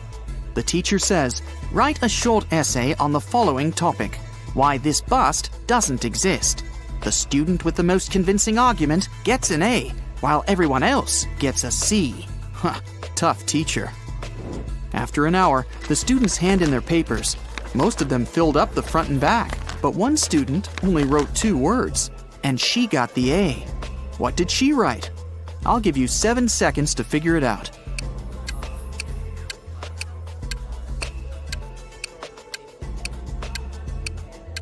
She wrote, "What bust?" The president heads outside again, this time for the parking lot. What? Someone took the tire right off of his car. How's he gonna get home? He still has a spare tire in his trunk, but the thieves took the bolts too. All 4 of them. What can he do? You have 7 seconds to come up with a plan.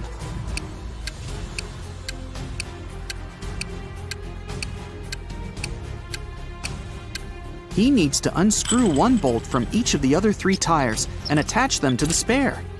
Each tire now has 3 bolts. That'll be enough to get to the nearest service station. What an intense day. The president's ready to kick back for a few, but he gets another urgent text. There's broken glass all over the quad. Someone broke a window up there. The only 3 people around are a cook, a gardener, and a student. The cook says he's been boiling up a new soup for the last hour, since someone put sugar in the last one. The gardener admits he was up in a tree cutting branches. He saw a student break the glass. The student says he was studying in the library. I'll give you 7 seconds to figure out who's lying.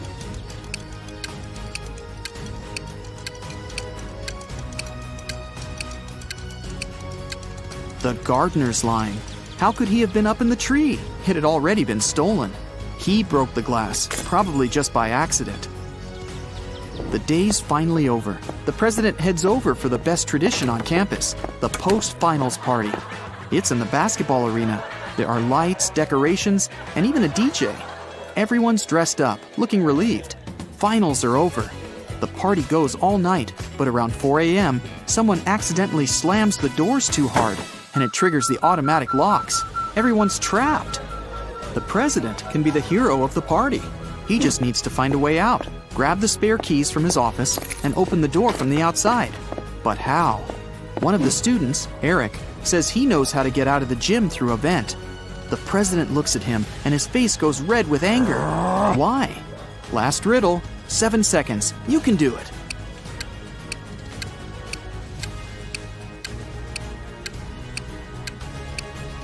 Eric just gave himself away. He's obviously been in the ventilation shafts before, so it was probably him who stole the physics final. How did you do? Count up your correct answers, and let's see how you fared on your final exam. 0 to 3 points. Looks like you'll need to sign up for some classes over break. Keep watching riddle videos. You'll get better in no time. 4 to 7 points. Solid B+, but I'm sure you can do better next time. 8 to 12 points. You nailed that final. Leave your books in your locker and enjoy your well-deserved vacation. Hey Sherlocks, I really need your help here. So, take out your magnifying glasses and join me on this detective chase. Yeah. Look at this image. What's wrong here?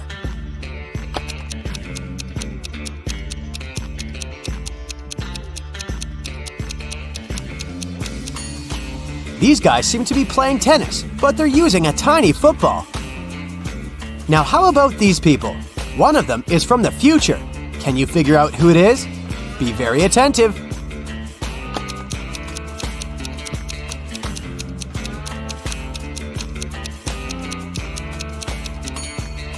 Right, it's this guy. He's got a smartphone in his pocket. This looks like a regular picnic in the park, but one of these people is a time traveler. Who is it?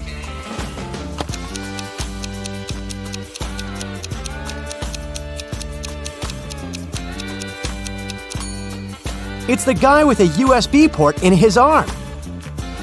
A sailor has a piece of fabric that is 16 feet long.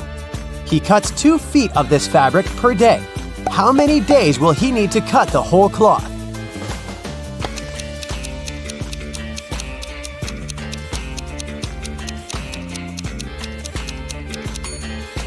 Your first answer might have been 8 days, but in fact, the sailor will only need 7 days. The last remaining piece of fabric will be 2 feet long, and the sailor won't need to cut it. Adam's car has broken down right in the middle of a deserted forest road. But the worst thing? It's winter. Snowdrifts are huge, and the wind is freezing cold. Adam has to get to the nearest town, and fast. But if he follows the first path, he'll have to deal with hungry wolves. The second one goes through an area inhabited by bears. And if he takes the third road, he'll have to cross a river covered with thin ice.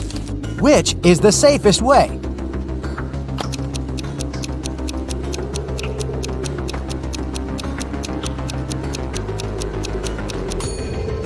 Adam should sneak through the bear's territory. These animals sleep in winter.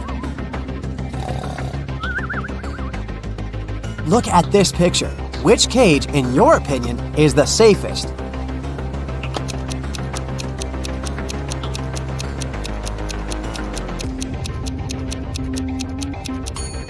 It's the last one. Even though a scorpion sting is painful, it's rarely life-threatening. The next tricky brain teaser for you. Can you figure out who has stolen her computer?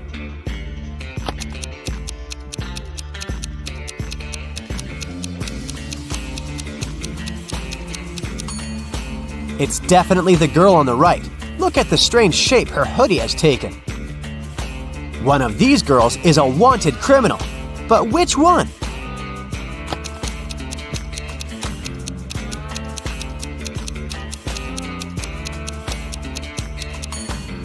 It's the one with dark hair. She has the same mole as the girl in the photo.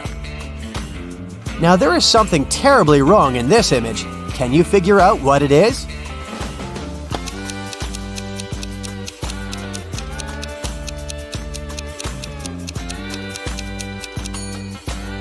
Look at that snowdrift near the cactus on the right. It's a desert. What is a snowdrift doing there? Look at these people and try to figure out who will divorce soon.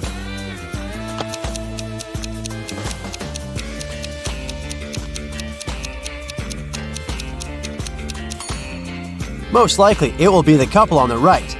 Have you noticed that the woman has secretly given a note with her phone number to the bartender? After a natural disaster, there was a blackout in Sam's town. Some criminals used darkness to kidnap the guy for ransom. The building where he was kept had 3 doors. Sam could use one of them to escape. But the first door hid a trap that would crush anyone as soon as they entered. Behind the second door, there were chainsaws that could cut anything into pieces in no time. The flesh-eating acid was bubbling behind the third door. Which door should Sam choose?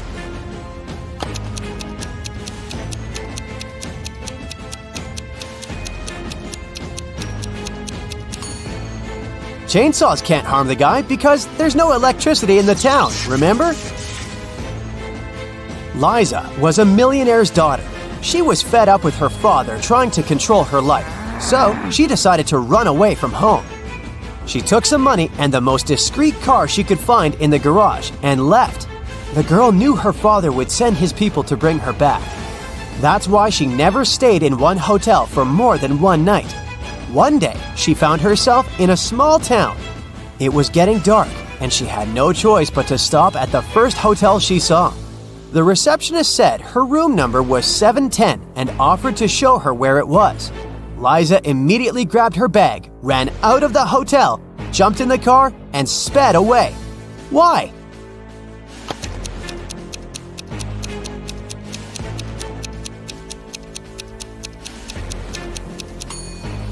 The first digit of a hotel room number usually means the floor it's on. Room 710 is supposed to be on the 7th floor. But the hotel has only 2 floors. This must be a trap. A tourist who didn't speak English came up to the ticket counter at a New York subway station.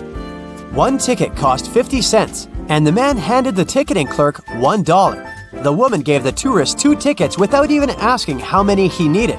How did she know?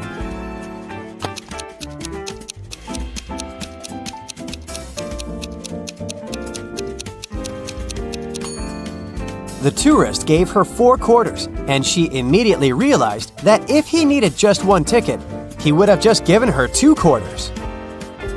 Ice melts when you heat it, but if you heat me, I'll become solid. Can you figure out what I am?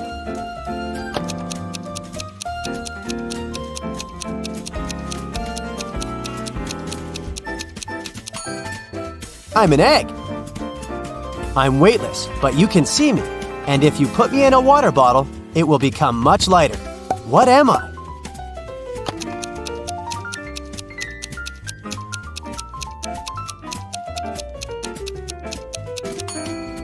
Right you are. I'm a hole. After having had a fight with a powerful wizard, Louisa found herself trapped in a medieval castle, far away from civilization. She couldn't escape. Jumping out of the window was out of the question because it was too high above the ground. And the only tree growing next to that window wasn't sturdy enough for the girl to use it to climb down. At the same time, in the room where Louisa was locked, there were 3 doors. One of them could lead the girl to freedom, but behind the first door, a fire was raging. The second door held back hundreds of venomous snakes. And behind the third door, there was a maze filled with animal traps. Which door should Louisa choose to escape?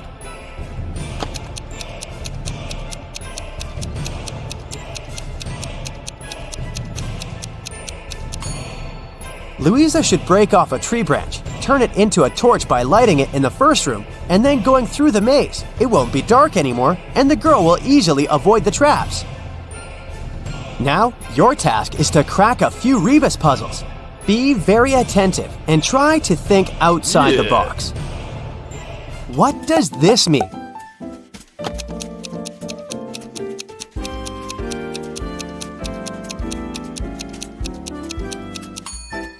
Right, that's Big Sister. How about this rebus puzzle?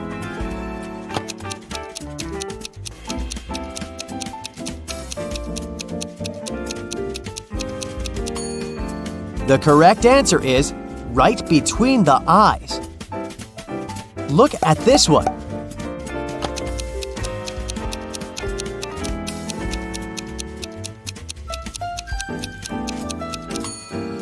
That's good afternoon. What can you fill if your hands are empty? Well, this is confusing. How can I fill anything if there's nothing in my hands? You'll probably be able to figure it out.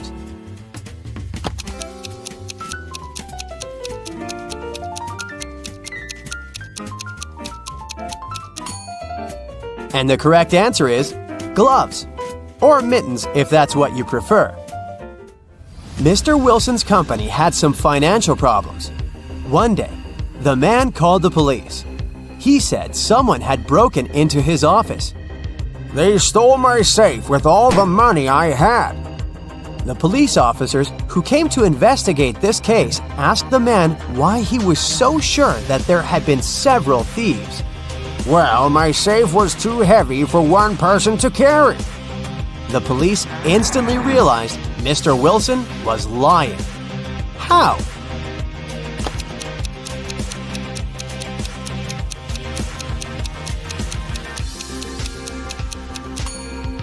If the safe had been indeed so heavy, it would have left some dents on the carpet, but the floor covering is perfectly smooth.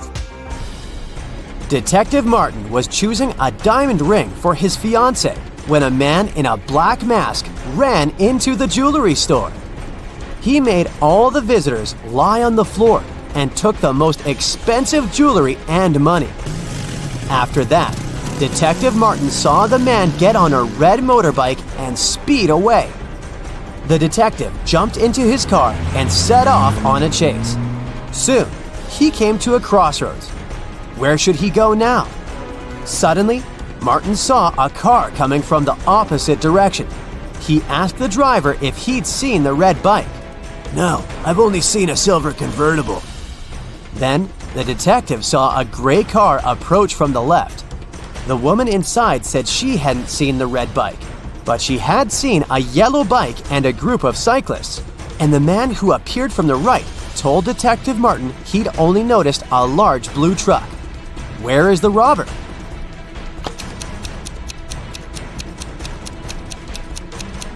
Yeah. The motorbike can only be inside the blue truck. Rose, Lily, and Jasmine enter a flower shop on Mother's Day to buy some flowers for their moms. One of them buys lilies, the second one, roses, and the third one, jasmines. "It's funny," said the lady with roses. "We bought roses, jasmines, and lilies, but none of us bought the flowers matching her name." Lily replies, "Whoa, you're right." Can you guess which kind of flowers each of the girls bought?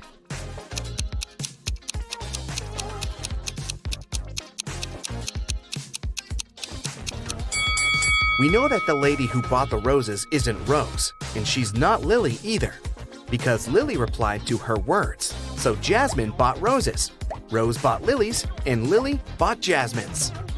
Bob also bought some flowers for his wife. All of the flowers he has are orchids, except two. All of the flowers he has are hibiscuses, except two. And all of the flowers he has are roses, except two. Can you guess how many flowers Bob has?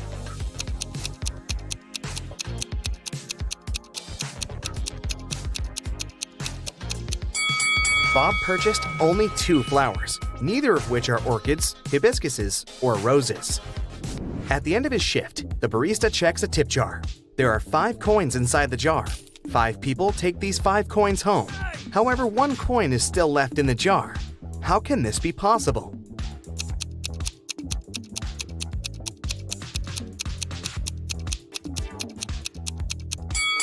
Simple. The last person took the jar along with the coin. Therefore, 1 coin still remains in the jar. 3 best friends participate in a bicycle race, but one of them is cheating. Can you guess who?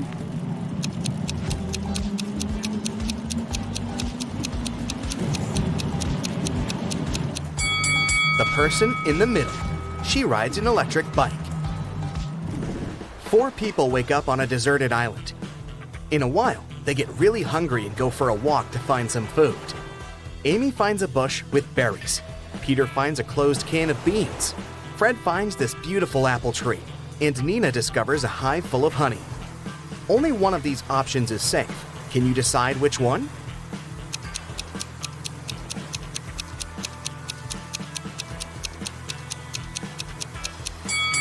A creepy cobra is hiding in the bush. The beans expired 10 years ago. It's not safe to take honey from the hive without a protective suit, so apples are the safest option. It has 13 hearts, yet it's never alive. What is it?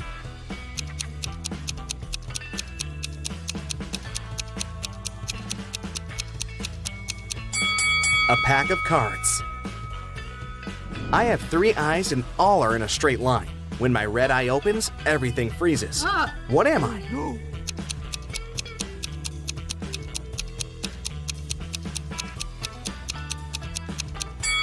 I'm a stoplight. I'm made of wood, but you can't saw me down. What am I?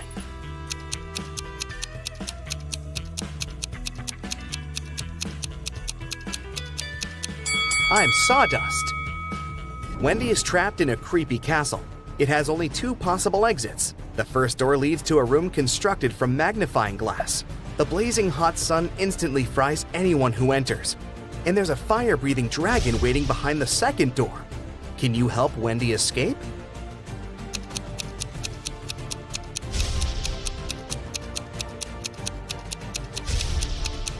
she should wait until nighttime and go through the first door. Can you write the number 45 only using the number 4?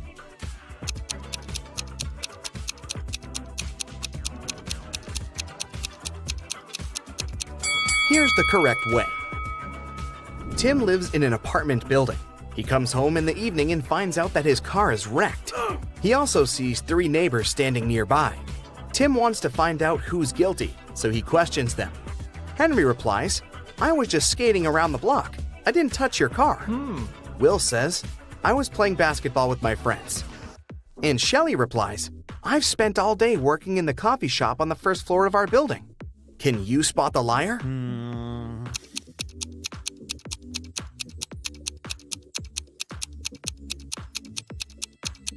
Shelley.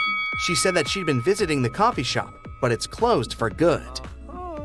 Bella wants to rob an old lady's house. She approaches the door and sees that the door is opened. Bella freaks out and runs away. Can you see what's wrong here?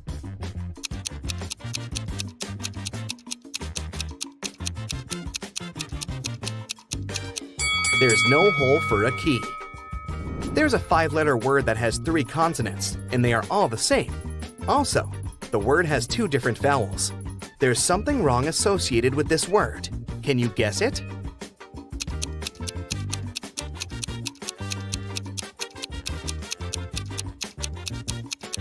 Error. Sam is a restaurant owner. He enters the space, and the waiter whispers to him, "Sir, there's a famous millionaire eating lunch at one of the tables." Sam looks around and sees these 4 persons. Can you guess who's rich?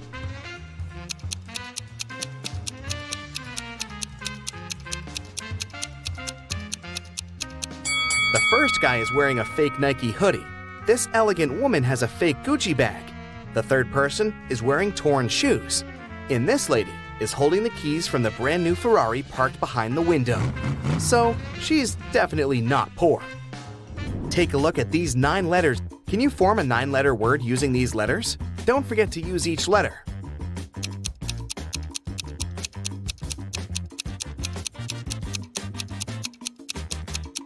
The word is mythology. What has lots of eyes but can't see?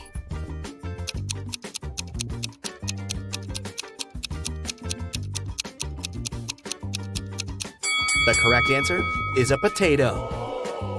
I'm the part of the bird that's not in the sky. I can swim in the ocean and yet remain dry. What am I?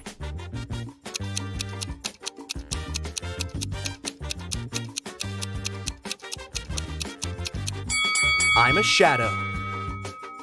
An electric train is traveling southwest at 95 miles per hour, and the wind is blowing northeast at 95 miles per hour. Can you guess which direction the smoke blows?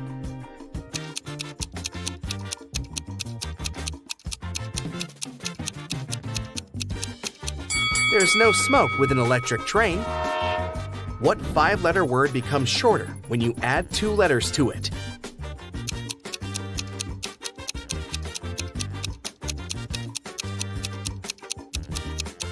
The correct answer is short.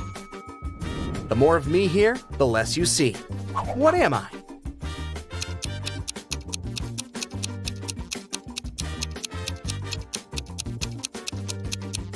I'm darkness.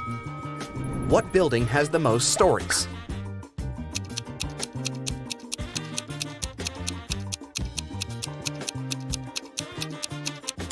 Library, of course. Bob gets lost in the gym. He's wandering around and finds 3 doors leading outside. There are dangerous lions behind the first door. There's a giant pterodactyl breathing fire behind the second door. And behind the third door, there's a tank with hungry sharks. Nobody can cross this tank and stay alive. Which door should Bob choose to survive?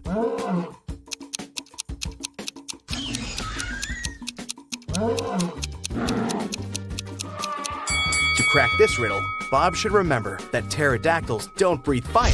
That's what dragons do. Also, pterodactyls went extinct many millions of years ago, so Bob should choose the second door. I'm tall when I'm young, and I'm short when I'm old. What am I?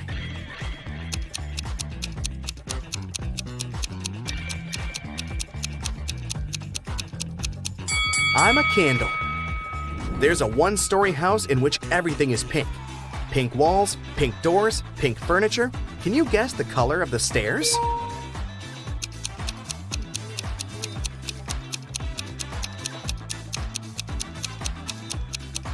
It's a one-story house.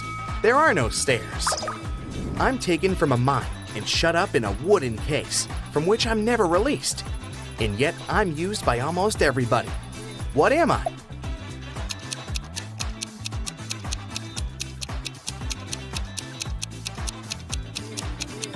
I'm a pencil lead. Miss Smith is a billionaire. She has 3 people living in her house with her. Adam, her reckless son, Peter, her noisy brother, and Sebastian, the loyal housekeeper. One day, Miss Smith finds this message written on her calendar. Can you help her spot the betrayer? Ooh.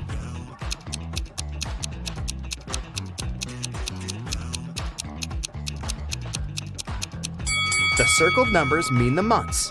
It's her son, Adam. I can be long or I can be short. I can be grown and I can be bought. I can be painted or left bare. I can be round or a square. What am I?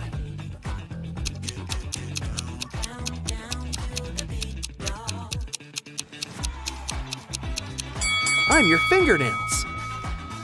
Danny is a famous vampire hunter. He gets an invitation to a small town. There's a vampire living in this town, but nobody can catch this dangerous creature. Danny decides to look in the local restaurant. He asks the staff to show him security camera archives to check among the restaurant visitors over the years, and soon identifies the vampire. Who's the vampire?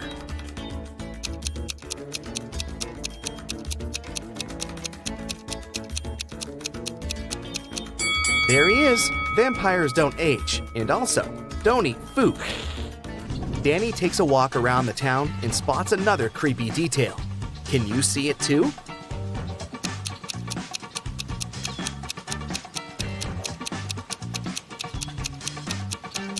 There's a zombie hiding over there. What about this location? Can you spot any zombies here?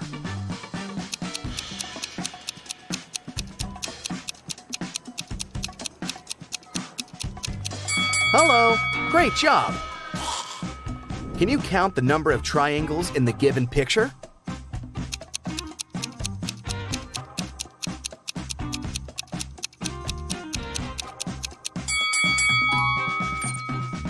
What about this picture? How many triangles can you see? You can pause this video if you need extra time.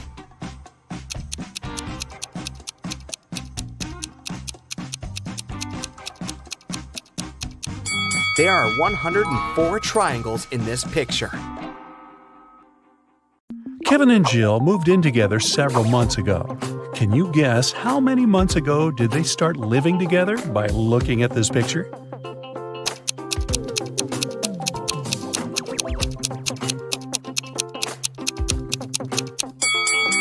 There's a cleaning schedule hanging on the fridge.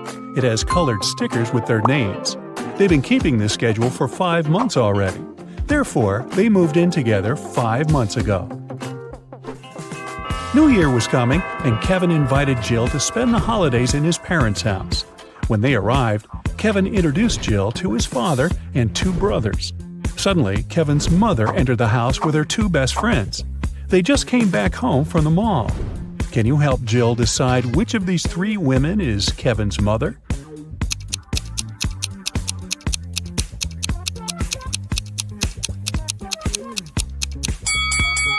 The third woman. The mole on her face is identical to Kevin's. Also, she's the only natural blonde among these women. Although the other 2 ladies also have blonde hair, their roots are dark. Kevin gave Jill a tour around the house. He offered her to play a game and guess on the second floor. She was supposed to guess which of the 3 bedrooms was Kevin's room where he lived with his parents. Have you guessed?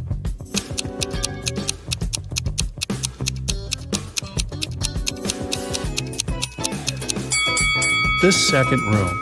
Kevin's name was written on the wall. Although the graffiti was covered with paint, it could still be seen through. Besides, the interior of Kevin's current apartment also has some graffiti elements because he still pursues his hobby. Before the dinner, Kevin's brothers decided to prank Kevin and Jill and serve some snacks. There are 3 bowls with snacks, but only one of them contains edible snacks. Can you help Kevin and Jill choose the right bowl?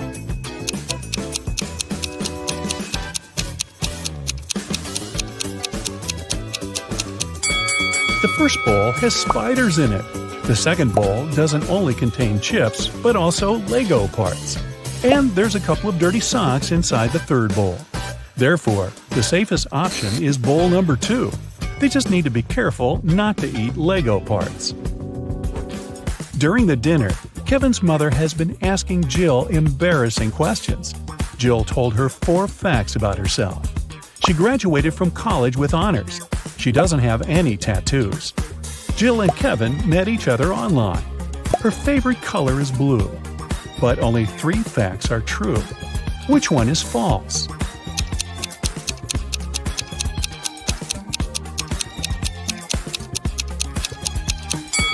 Jill does have a tattoo. Take a look at her ankle. Next morning, the entire family gathered in the living room to have breakfast and unpack Christmas gifts. Can you guess what gift is from Kevin's mother to Jill?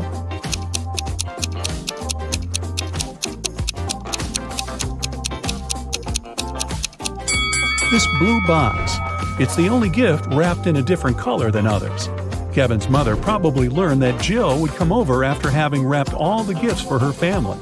Besides, Jill mentioned that she loved blue color.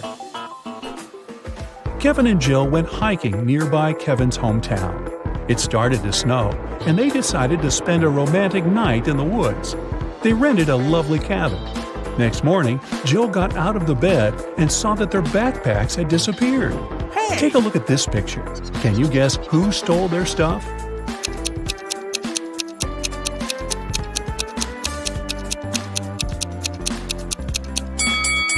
Kevin's brothers decided to prank them. There are traces of 2 people on the snow, and one of the brothers dropped one of his purple gloves. Kevin's brothers jumped out of a barn where they hid. They decided to go for a walk and found a secret base in the mountains. It was well guarded, but Kevin's brother Mike found an open door. The door slammed shut just as Mike got inside. He saw 3 pots in front of him. There was a fire in the first one. The second one was full of acid, and there was a working electric saw in the third pot. Suddenly, a mysterious voice said, "You can get a key from one of the pots to break free, but you can't move the pots." How did Mike escape?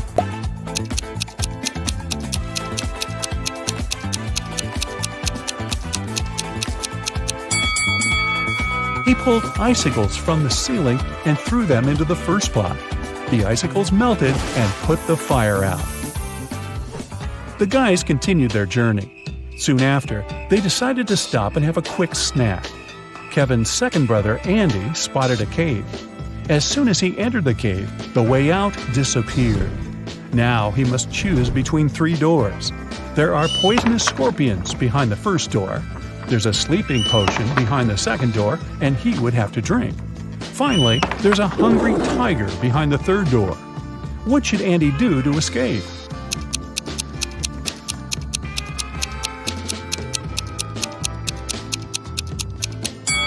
He should grab the sleeping potion, pour it over his sandwich, and throw the food at the hungry tiger.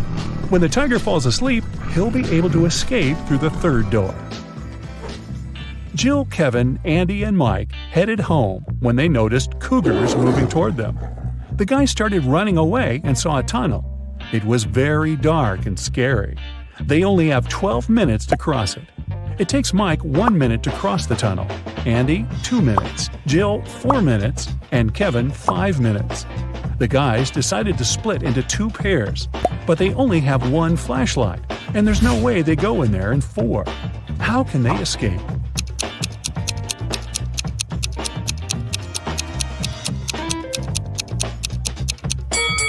Andy and Mike should walk through the tunnel with the flashlight in 2 minutes. Then Mike returns. They still have 9 minutes. Kevin and Jill run through the tunnel with the flashlight and give it to Andy. It will take another 5 minutes. Then Andy should run to Mike, and they will escape together with the remaining 2 minutes. Kevin and Jill returned home, but the adventure continued. Someone robbed their apartment yesterday. They called the police and questioned the neighbors.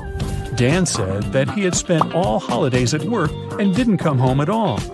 Vicky was wearing headphones because she was making music, so she couldn't hear any suspicious sounds. And Emily spent the holidays at her sister's place because construction workers had to finish renovations in her apartment. Who is lying?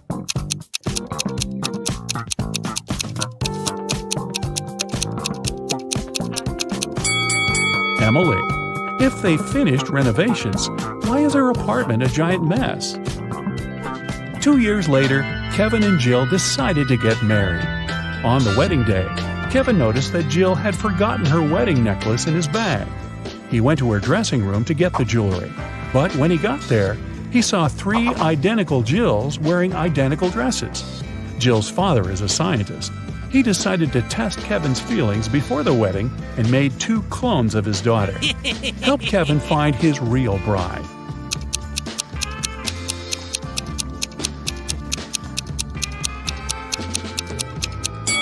It's the third one. She has a tattoo on her ankle, remember?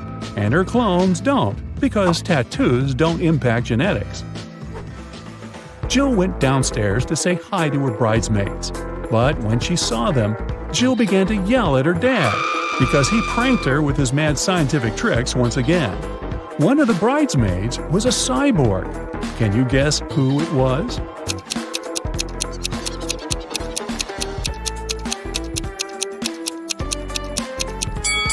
This elegant lady over here. What is she doing with her head? Kevin's mother was responsible for the wedding banquet. But when she entered the kitchen and saw the food served by the catering company, she got very upset. She called the company's office and started to yell at the manager, telling them to fix the disaster immediately. Can you guess what made her so upset?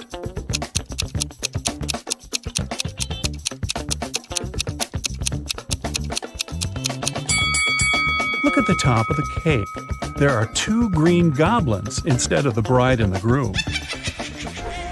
Kevin and Jill went to the Caribbean for their honeymoon. The hotel looked rather creepy, but they decided to stay there anyway. The hotel employee asked the newlyweds to choose a room from the remaining options. Can you help Kevin and Jill pick a good room?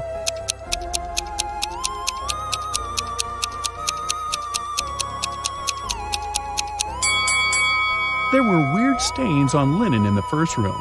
There's a spider web on the chandelier in the second room. And the third one looks pretty good. Jill decided to chill in the swimming pool. On her way to the dressing room, she noticed a TV in the hall and heard some breaking news. Someone spotted a zombie in town. The creature probably went downtown, and it could be anywhere. Zombies are not very good at swimming and move very slowly. Jill entered the dressing room and met 3 people. Can you tell who the zombie is?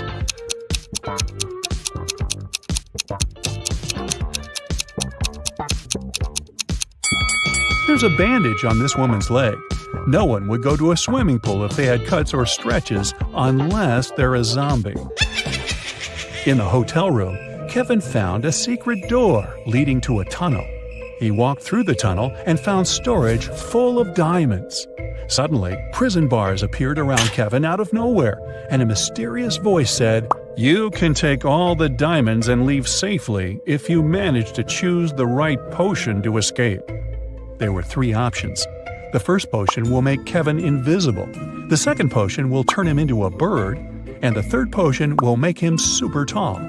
In 5 minutes, Kevin returned to Jill with a huge bag of diamonds. Which potion did he choose?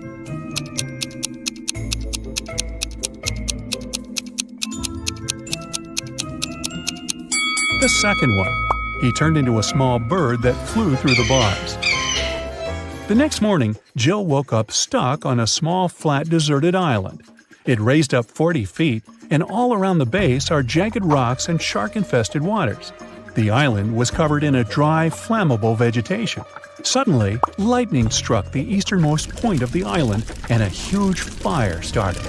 The wind made the fire burn in a perfectly straight line across the island, with no gaps in the fire line. The fire was burning quite intensely, and she couldn't vault it or put it out. Jill cannot jump or traverse the rocks, and the wind won't change direction. How can she survive?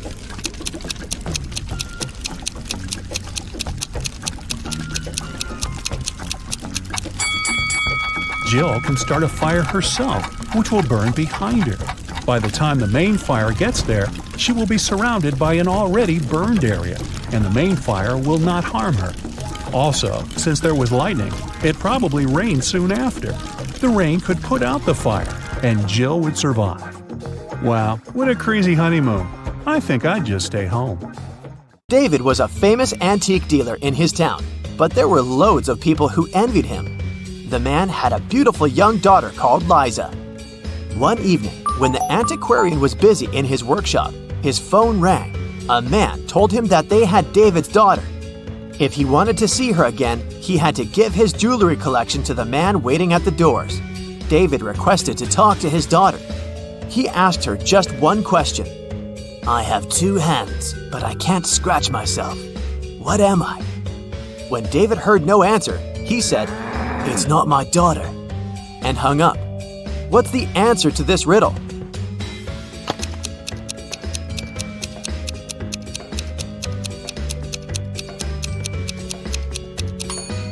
Liza would know that her father was talking about a clock. It took 9 years to build the world's tallest skyscraper. Every next year, the builders managed to double its height. How many years did it take the skyscraper to reach half of its maximum height?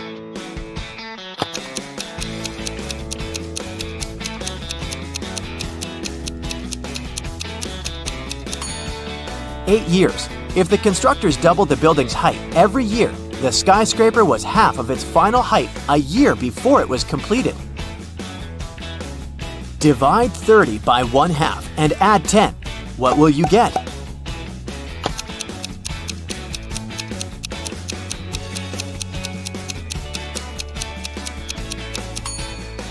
The correct answer is 70. Most people divide 30 by 2, add 10, and get 25. But when you divide a number by a fraction, you should actually multiply it by the denominator, which is the number below the line. This way, 30 times 2 plus 10 equals 70. You find yourself in the middle of a forest with 3 paths in front of you. The first one is covered with burning hot coals. The second path is so cold that it feels like Antarctica right under your feet. And the third path is covered with sharp nails. Which path should you choose?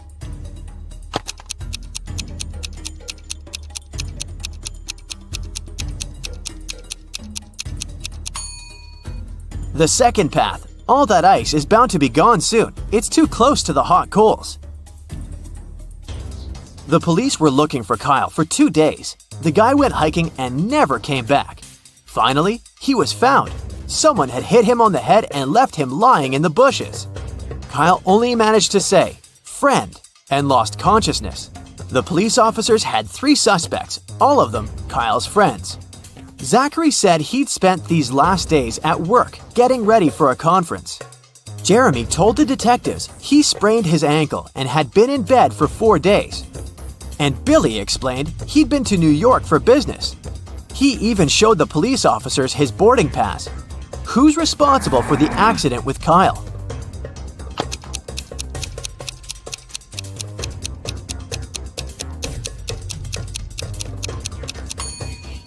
Billy showed the police just 1 boarding pass. Then how did he get back from New York? His story sounds fishy. Jordan was very late for a job interview, but when he drove up to the office building, he found out there were no free parking spaces. He decided to leave his car a bit further from the entrance. Oh no, even though there were several other vehicles in that area, parking was prohibited there. Luckily, Jordan came up with an idea and didn't get fined. What did he do?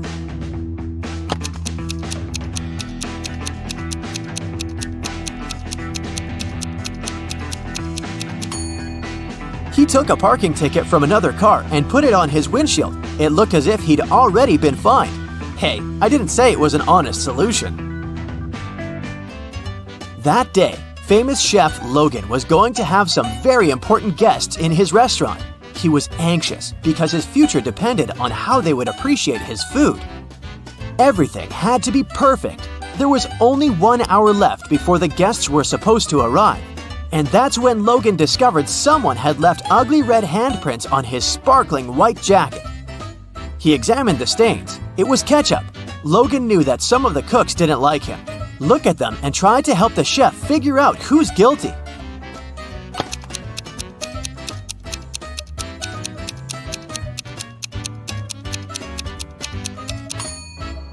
There's a pair of gloves stained with something red in the trash can. The only person who isn't wearing any gloves is the cook on the left. He was the one to spoil Logan's uniform. Linda was in a cafe with her boyfriend, and their date wasn't going very well. At one point, they both got angry and started to argue. Suddenly, their waiter came up to the table and handed something to Linda. It was a note with a strangely written word. Lowercase t, uppercase r, lowercase o, uppercase u, lowercase b, lowercase l, lowercase e. Trouble? Linda was confused. What could it mean? Can you figure it out?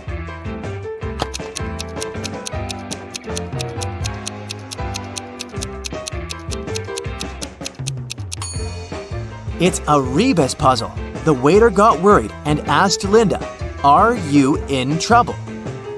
The guys got very hungry. They separated to find some food on the island. Lisa found this palm and decided to pick some bananas.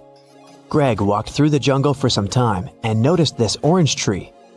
Robert discovered a pile of coconuts on the ground, and Brian decided to catch some fish. Only one of these options is safe. Which one?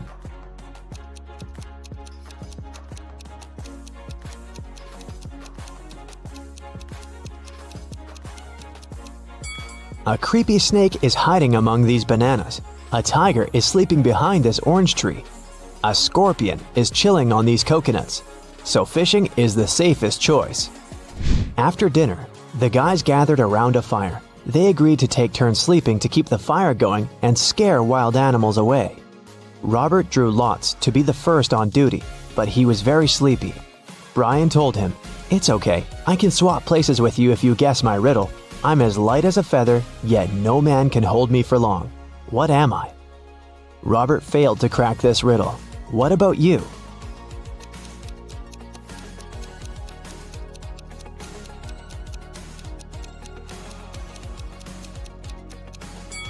The answer is breath.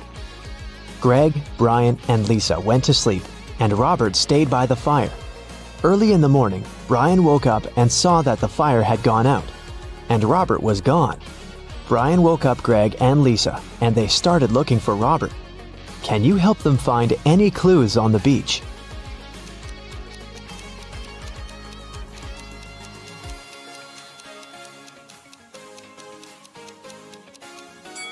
All four of them are barefoot, but now there are boot prints in the sand, and a drone is flying in the sky along with the birds. It seems that this island is not as deserted as they thought. Brian, Lisa, and Greg walked around the island and found a villa on a rock. They wanted to come closer, but suddenly they heard Lisa scream. Someone left a trap in the jungle and the girl fell into a well filled with trash. It was very deep, and Brian and Greg couldn't help her get out. Suddenly, it started to rain, and the pit began to fill with water very quickly. Lisa screamed, "Help me, please! I can't swim!" What should Lisa do to survive?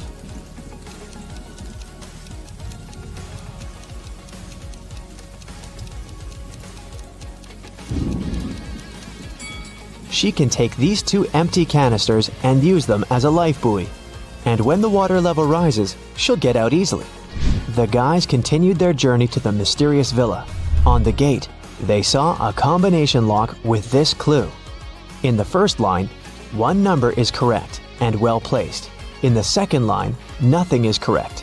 In the third line, two numbers are correct, but in the wrong places. In the fourth line, one number is correct, but in the wrong place. And in the fifth line, one number is correct, but in the wrong place. Can you help the guys open the gate?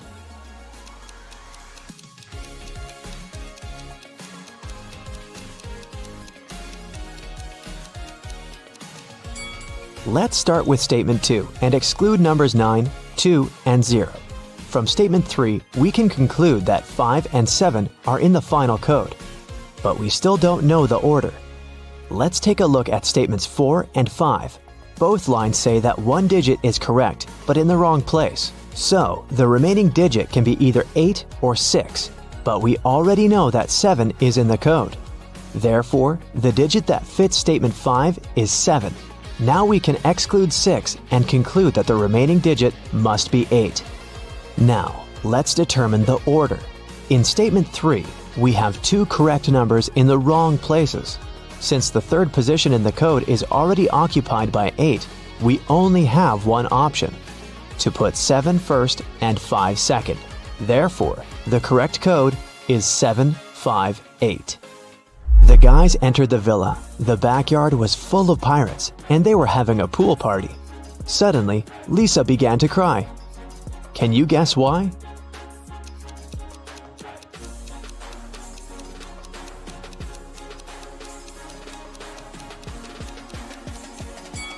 Robert is chilling with this lady pirate in the swimming pool. The girl is just jealous. When they finally came up to Robert, he said, "Hey guys, check it out. These pirates let me join them." Greg, Lisa, and Brian decided to leave that place as soon as possible. But Robert wanted to stay because he got engaged with Gemma. She was a big boss there. Everyone worked for her. Brian looked around, searching for a way out. He noticed these 3 guys. He realized that one of them was an imposter. What about you? Can you see the imposter?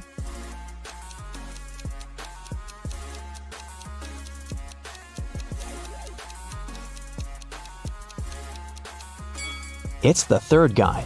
He has a police badge. He must be working undercover. The police officer's name was Mike. Brian asked him for help. Mike pretended that he didn't speak English, but later he gave Brian this note. It was encrypted, and the ink was to disappear in 10 seconds. Can you crack the code?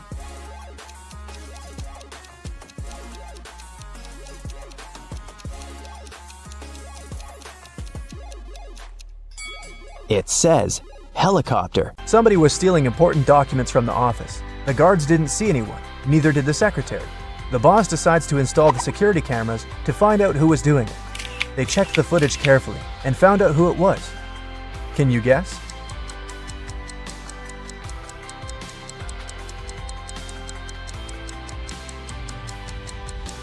It's the man in the white shirt.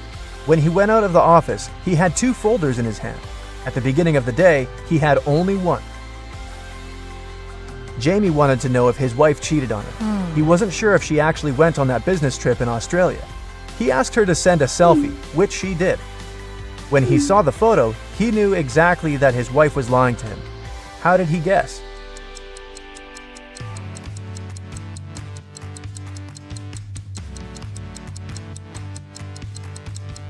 Well, it's January in Canada, and the streets are full of snow. How come there's snow in Australia? It's supposed to be summer there. Everybody knows that an old witch lives in this spooky old house. Nobody really wants to meet her. Mary is in this house right now, but she seems to be alone. How come?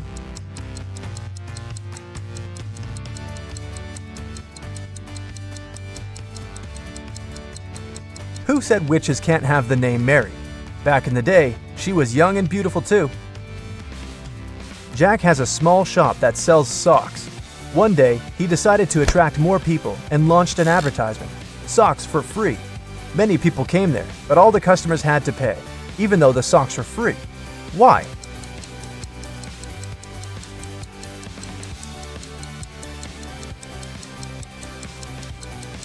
Jack would only give the left sock to his customers. They looked nice, and people wanted to buy it. Who needs only one sock after all? A man was driving his car all the way from New York to LA. At the end of the trip, he discovered that one of his car's tires had been punctured from the very beginning. Still, he reached his destination successfully. How is it possible?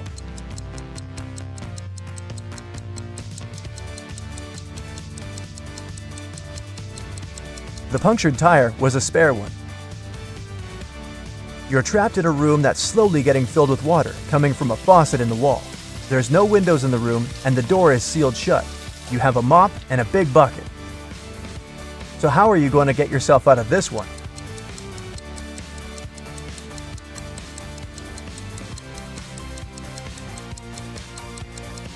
Come on, just turn the faucet off. Now it's better. There are 5 girls in the room. Nicole is talking on the phone, Kimberly is reading, Jessica is playing hide and seek, and Melody is tidying up. What's Sarah doing?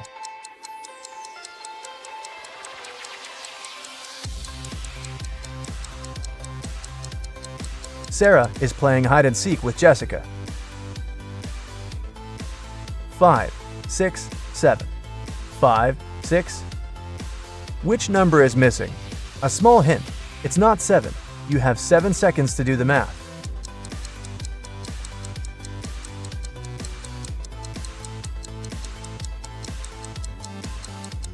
Number 8 is missing. The subsequent number of 567 is 568. Sally works as a barista. This morning, she dropped a cup full of coffee. Luckily, her white shirt wasn't stained, but it took a while to clean up the mess. How come?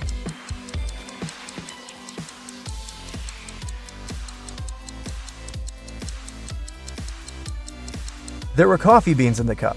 They ended up right under the counter.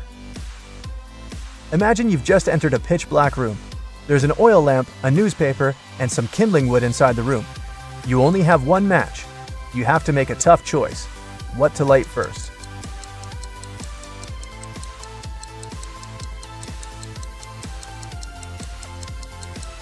The oil lamp is definitely a good choice, but it's still incorrect. First of all, you'll need to light the match. After the bank had been robbed, the police found the money in the park among cacti. After the police officers arrested all the suspects, they almost immediately figured out who the bank robber was. Can you do the same?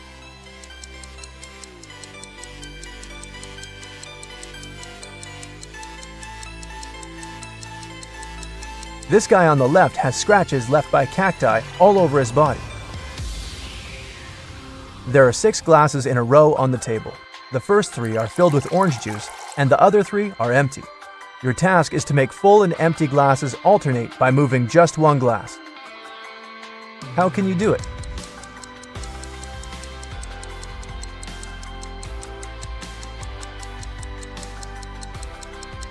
Take the second glass and pour the juice in the 5th glass. Dennis was at home watching TV. All of a sudden, his wife's super expensive vase fell and broke in their bedroom. He ran into the room in time to see a stranger jump out the window and run away. Dennis tried to chase him, but his glasses fogged up because of the cold. That's why he couldn't identify who it was. When the police arrived, they listened to his story and immediately knew he was lying. The man made the story up to not tell his wife he'd broken the vase. How did they know this?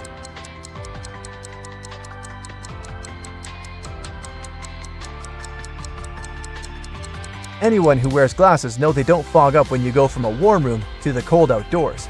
It's the other way around. Molly works at a veterinary hospital in a safari park. First thing in the morning, she feeds this animal. Can you guess its name?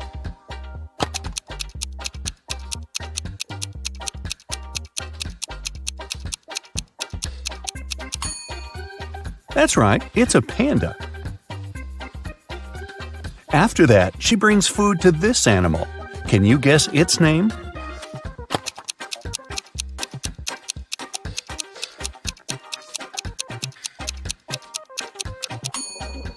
It's a bear. Great job! Then Molly feeds this guy. Can you crack this rebus?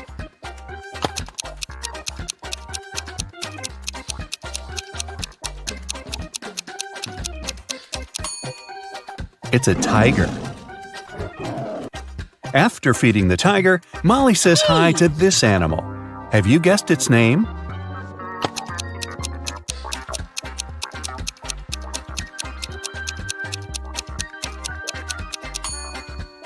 Right, it's a monkey.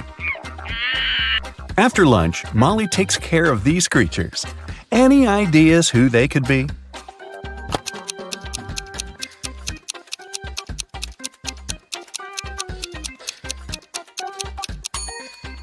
Butterflies. Great job! One day after breakfast, Molly checked money donations for the animals. A crow got $7, a ladybug received $21, and a spider got $28. Based on this information, how much money will the tiger get?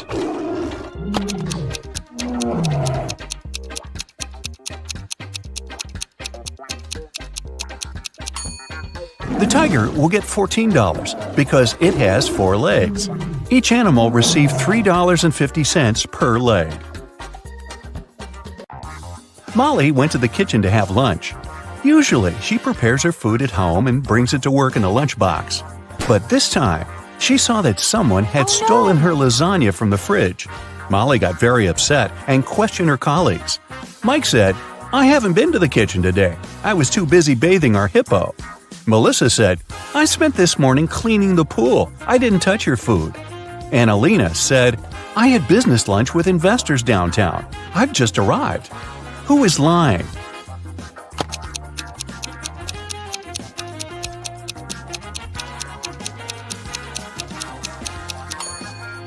Melissa. Look, the pool is still dirty.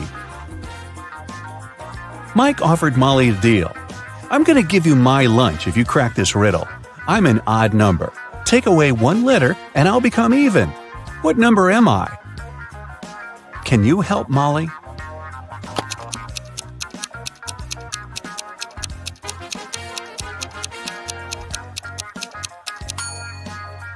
The correct answer is 7.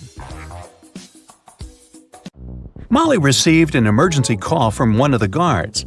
Someone had released all their parrots. Molly interrogated 3 people who were standing nearby. Jack said, "I didn't see anything, lady. I went blind 10 years ago. I come to this park to listen to bird songs." Rachel said, "I'm afraid of birds. I can't even come close to them." And Peter said, "I was just passing by. Can you tell me where the restroom is?" Who's lying?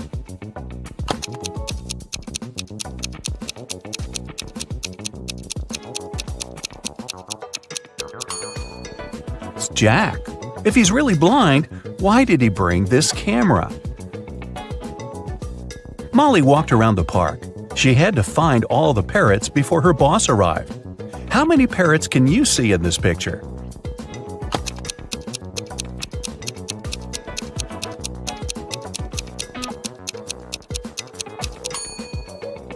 I see 5. What about this image? Can you see any parrots among other birds?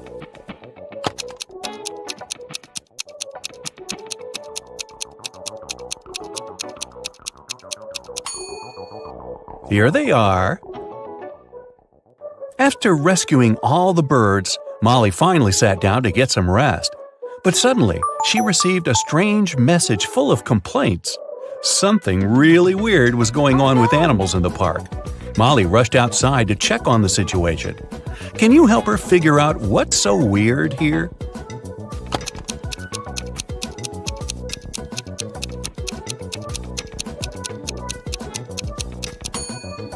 This monkey has a goat leg. What about this image?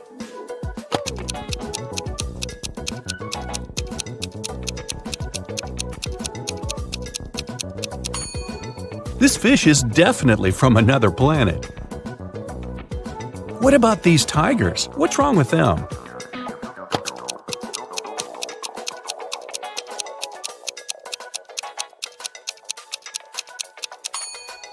They have 5 legs instead of 4. Molly went to the warehouse to get some food for fish.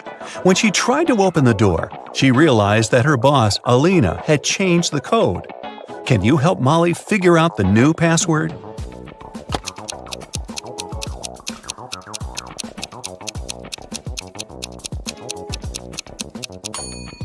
Look at this note. It says tiger, cat, leopard, wolf, lynx.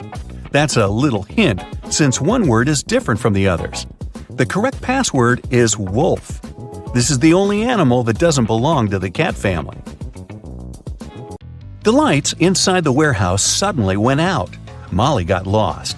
After wandering around the building for a while, she found 3 doors. But behind each of them, there was a trap. Hungry lions hid behind the first door. Instead of the floor, there was a pool swarming with fish behind the second door, and venomous snakes were waiting for Molly behind the third door. Which way should she choose?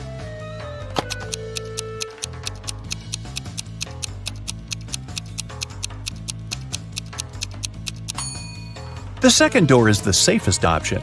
Molly can use the diving suit that lies in the corner of the room. Also, Molly can feed the fish along the way. Molly and her colleague Mike were going home after work late at night. Suddenly, they saw their boss, Alina, talking to bats. They snuck in closer and hid behind a bush. Alina looked like a vampire and laughed like a freak. Next morning, Molly and Mike decided to check whether Alina was a human or a monster. It was her birthday, so they brought her 2 bouquets of flowers. But Alina accepted only one of them. This was when the guys learned for sure that Alina was a real vampire. How did they know?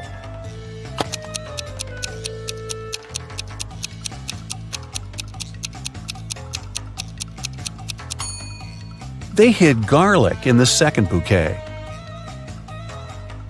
Alina invited all her colleagues to her birthday party.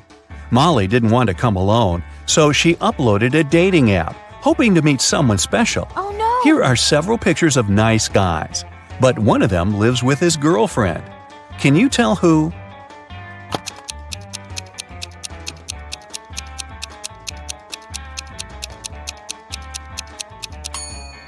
It's this one. There's a pair of high heels and a dress in his closet. Alina asked Molly to arrive earlier to help her prepare for the party. Molly was cooking snacks in the kitchen when she heard a scream. She ran into Alina's room and saw her crying on the bed. Someone ruined her party dress while she was taking a shower. Molly interrogated 3 suspects. Kim, the cleaning lady, said, "It's not my job to take care of Alina's clothes. I was cleaning the house all day." Sam, the gardener, said, "I've been hanging string lights and decorating the garden for the party. I haven't even entered the house yet." And Alina's sister, Lily, said, "I didn't touch it. But anyways, this dress didn't suit Alina at all. Purple is my color. Everyone in this family knows that." So, who ruined the dress?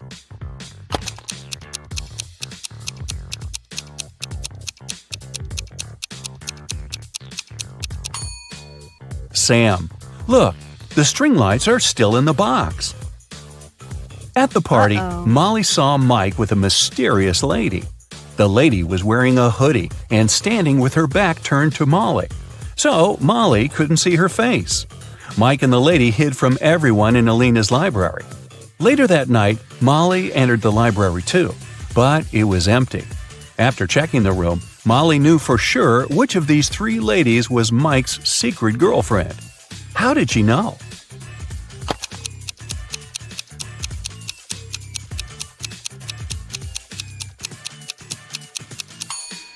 The second lady is wearing only one earring. She lost the second one in Alina's library, and Molly found it on the carpet. Alina called the police early in the morning. Officers arrived at her place and questioned her. She said, "My husband and I had a romantic dinner last night, but at some point we had an argument. Then he felt sick. At least he said so, but I didn't believe him. He always tends to exaggerate things. So I slammed the door shut and left. I came back home in the morning and saw him unconscious on the floor. I don't know what happened to him." The officers immediately arrested Alina. Why?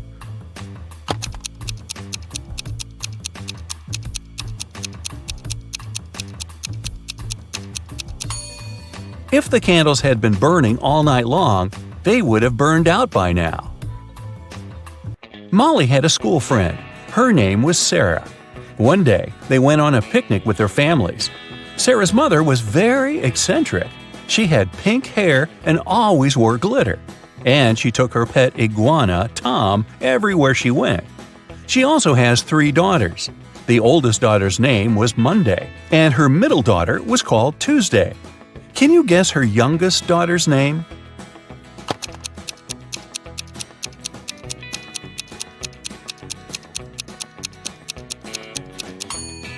This is Sarah's mom, so it's pretty obvious that her youngest daughter's name is Sarah, right?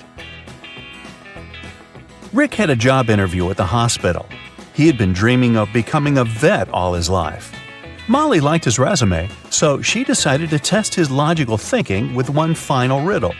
She gave him this list of months and asked just one question. Which month comes next? Can you help Rick out?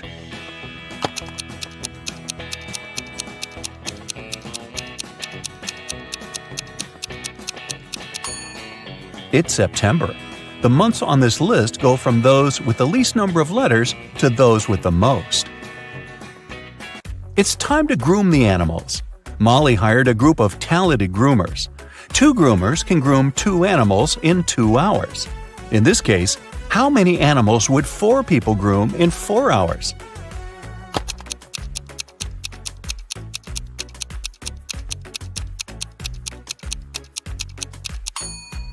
Your first instinct was probably to say 4 animals. But in fact, the correct answer is 8. And it makes sense, because 4 groomers would groom 4 animals in 2 hours. And in 4 hours, this number will double.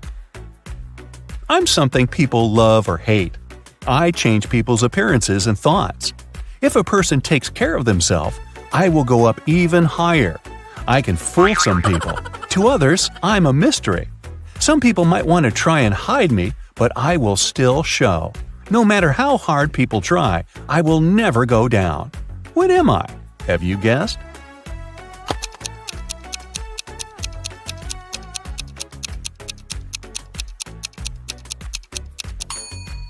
The correct answer is age. One of these 3 people is left-handed. Can you guess who?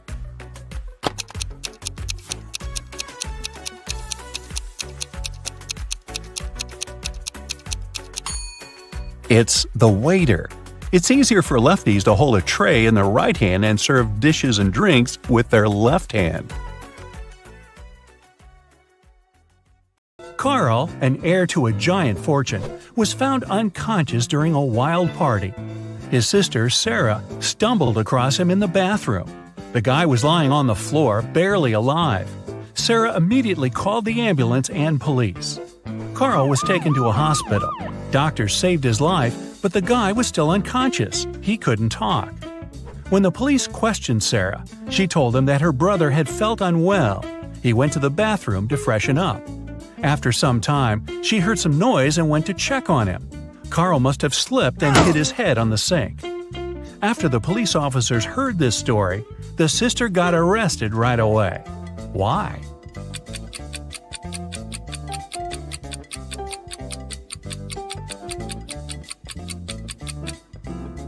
For one thing, it happened during a loud party. How could the girl hear any suspicious noise? Carl was also lying too far away from the sink, which was on the other side of the bathroom. Boy, with a sister like that. Look at this picture and try to figure out who is from the future.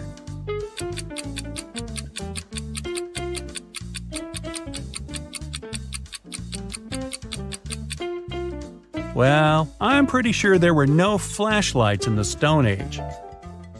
All the people working in the office, Janice, Brian, Teresa, Sean, and Roy, used the fridge in the kitchen to store their lunch. On Friday, Janice opened the fridge to get her bacon and cheese sandwich she brought from home. But it wasn't there. Someone had eaten her lunch. Who was it?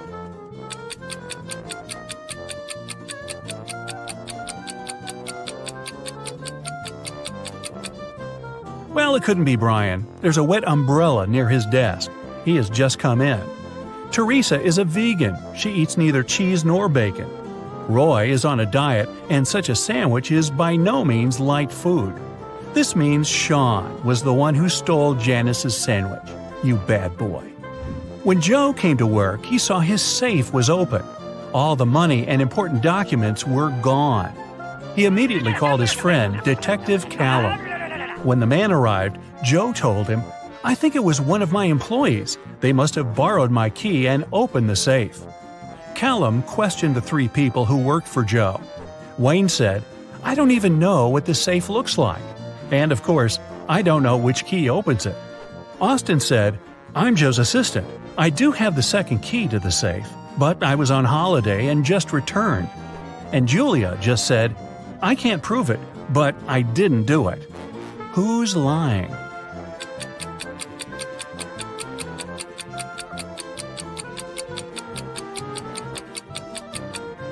Wayne. No one told him the safe could be opened with a key, not a combination lock. Then, how did he know? Someone stole several expensive t-shirts in a designer clothing store. The manager told the security guard he had half an hour to find the thief. "If you don't make it in time, you'll be fired." The guard rushed to watch the CCTV footage. Luckily, he managed to figure out who the thief was before his time ran out. And do you know who it was?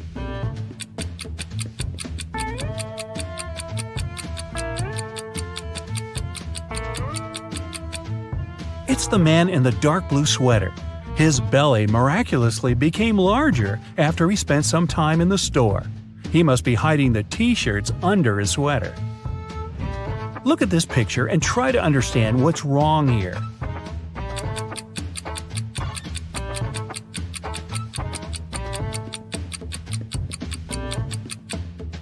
The reflection in the mirror is all wrong.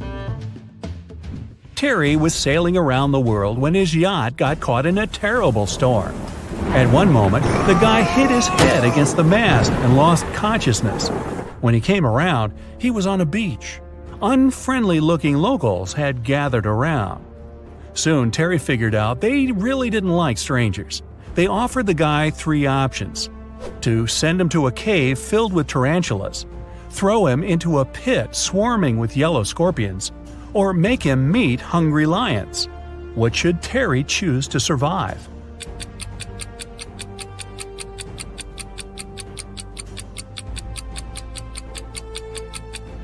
He should opt for tarantulas.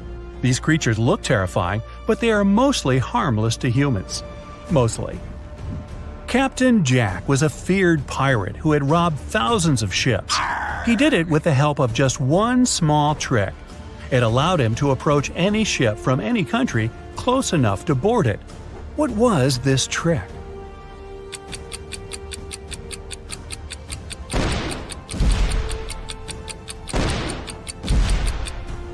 Captain Jack had a collection of flags from different countries. Instead of using Jolly Roger, the fearsome black flag, he raised the flag of the country the ship was from. It got him immediate access. Mason is a lifeguard. One day, a girl came up to him asking for help. She said someone had stolen her wallet, which she noticed when she was going to go and grab a soda pop. Mason checked the towel where the girl left her stuff, but the only thing he noticed were her own footprints. Is this girl lying to Mason?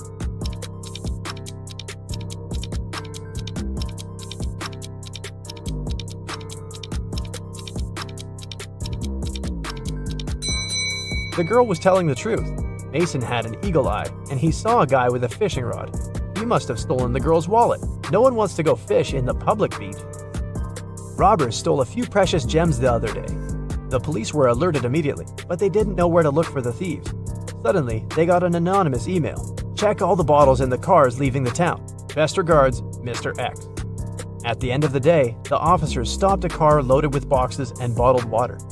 The bottle bottoms were all covered with paint, so they thought the gems should be in one of them. The level of water was the same in all the bottles, but when one of the officers placed one of them right next to the box, he instantly realized something was off. What was it?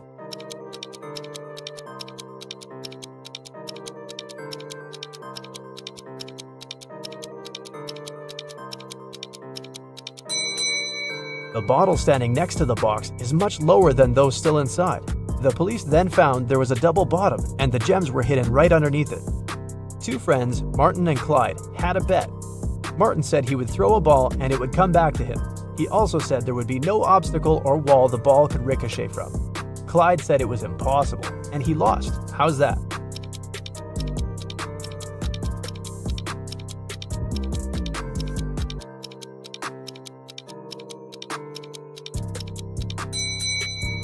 Martin threw the ball straight up. It obviously came back to him. No magic, just physics. Emily grabbed a really nice muffin at the cafeteria and put it on the office desk. She wanted to save it for later, but when she came back from the meeting, she saw someone had eaten her muffin. There were only 3 people who could do that, and only one person is telling the truth. Grace said it was Alicia. Alicia said she didn't eat anything. Tina says she didn't eat anything either. Who ate the muffin?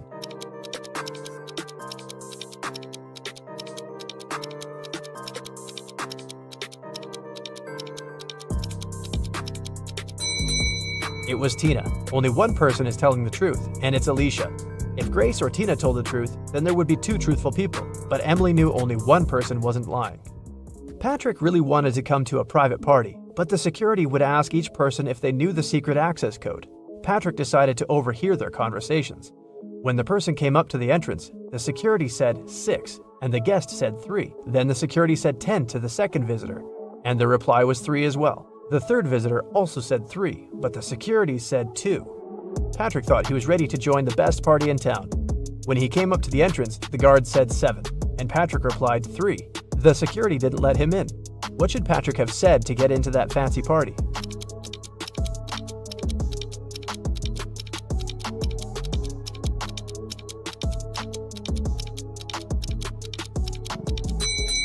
He should have said 5. The guest needed to count letters. 6, 10, and 2 have 3 letters. That's why the answer was 3. In the word 7, there are 5 letters. Ben loved diamonds. For some time, he would spend $5,000 a day on precious stones. At some point, he realized he had too many gems, so he started selling them at $3,000 a piece. Sometime later, he became a millionaire. How is that possible if he was obviously losing money?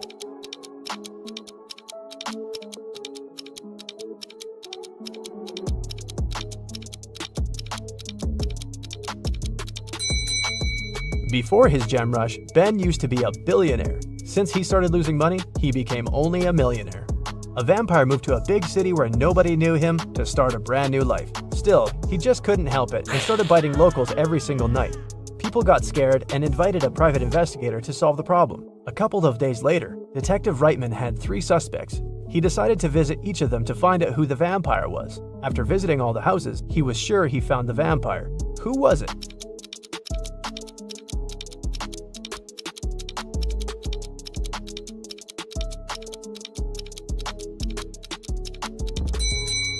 Well, the man on the left has loads of garlic in the kitchen, and vampires are scared of it.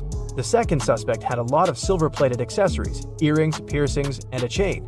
Vampires don't really like silver. The guy in the blue shirt is a vampire. Long ago, in the kingdom of Riddles, a criminal was caught. The guards took him to the king, who was famous for loving riddles. King Archibald said that if Harry, the criminal, managed to solve his riddle, he would set him free. Harry agreed, and Archibald drew a 2-foot line on the ground with his foot. The king asked Harry to make this line 2 times shorter without touching it. In the end, Harry was free. What did he do?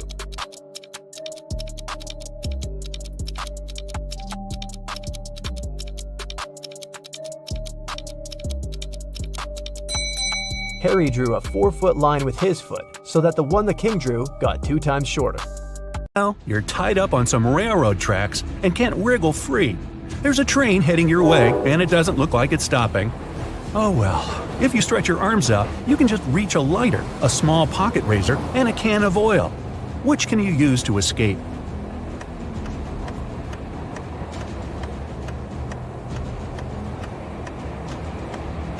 Pour the oil on the ropes holding you down.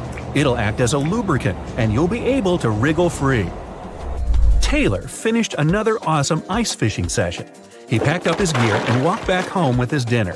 Halfway back to the car, he realized he was being followed by a hungry cougar. It started chasing him. Taylor was so close to his car, but the cougar was gaining on him. What should he do?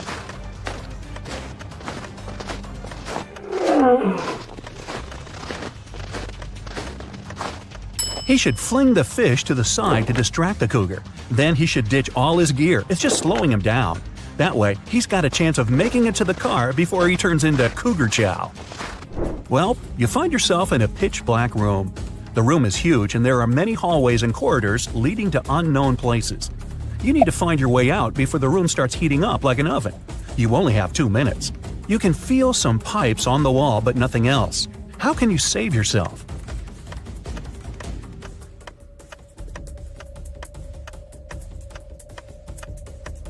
When the pipes start heating up, they'll probably turn red. It'll already be super hot by then, but you'll have just enough time to figure out the layout of the room and find a way to escape. Angela decided to go for a nice walk in the forest. About an hour in, she tripped and spilled all her water. No problem. Right in front of her was a tiny lake, and close by a small stream and a cactus. Which one should you use to get herself a refreshing drink of water?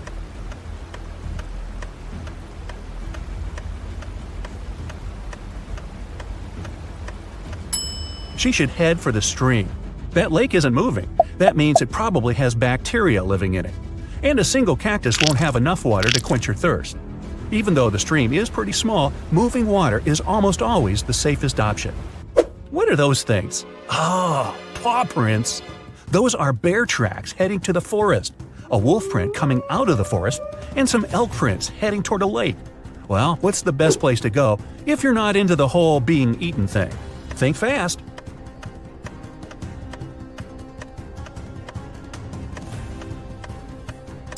The bear going into the forest probably scared that large dog off.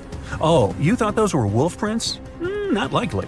Wolves mostly travel in packs. The bear is most likely chasing the elk, so they'll both end up at the lake. That means the forest's safe for now. You're stuck in a well in a small village, and the water's already up to your knees. There's a rope leading to the mouth of the well, but it's definitely not strong enough to hold you. You look around and find a bucket, some clothing, and a lighter. How do you escape?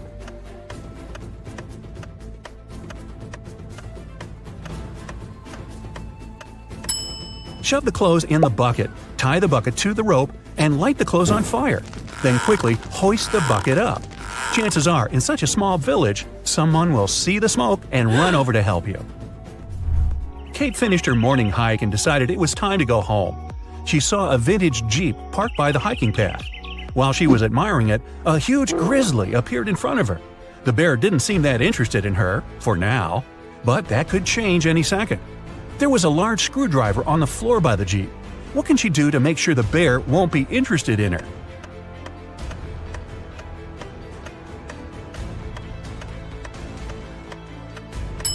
She can puncture the gas tank with the screwdriver and douse herself in gasoline.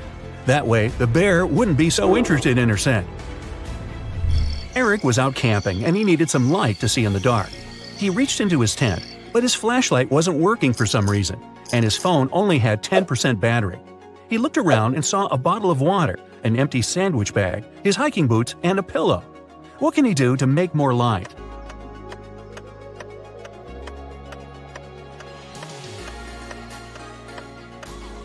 He can take his phone and put it right next to the water bottle. The water inside the bottle will diffuse the light, making it much brighter. Adrian and Jack went rock climbing all day, then realized it was time to head home. After a long walk through the woods trying to get to their car, they realized they were totally lost. They'd never been in these woods before. They didn't have a clue what to do. What's worse, Jack collapsed from exhaustion and couldn't take another step. Adrian tried to lift him up, but Jack was too heavy. Night was approaching. He tried to call for help, but neither phone had any signal. His only choice was to venture out and seek help. He checked both gear bags and found a small pick hammer, some ropes, some sturdy locks, and a harness. What should he do?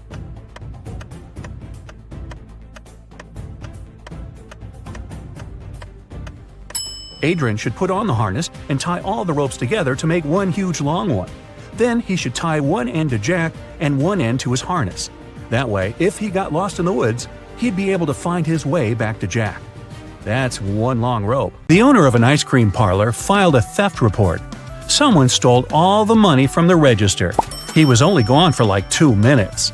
Detective Callum showed up 20 minutes later. There were 3 people inside. Ainsley said she had been talking on the phone with her friend. She hadn't seen anything. Rhett said he just arrived a couple of minutes ago. Joshua said he wasn't really paying attention. He didn't notice anything. So, can you figure out who's lying? Who stole the money?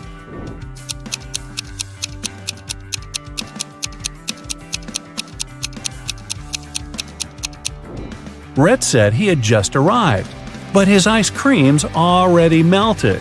Liar. Phoenix wanted to get her dad the best birthday present ever, but she didn't know what he wanted. She decided to break into his laptop to see what he had saved in his online shopping cart. One problem, the laptop required a password, and Phoenix didn't know it. Luckily, there was a note next to it. She sent a picture of it to her friend, Detective Callum. He solved it right away. Can you?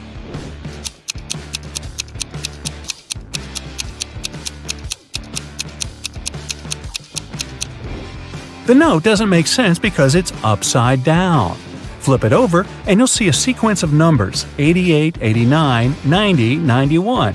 The numbers before it are 86 and 87. So the password is 8687. Detective Callum traveled to a small neighboring city where young women were being kidnapped every day.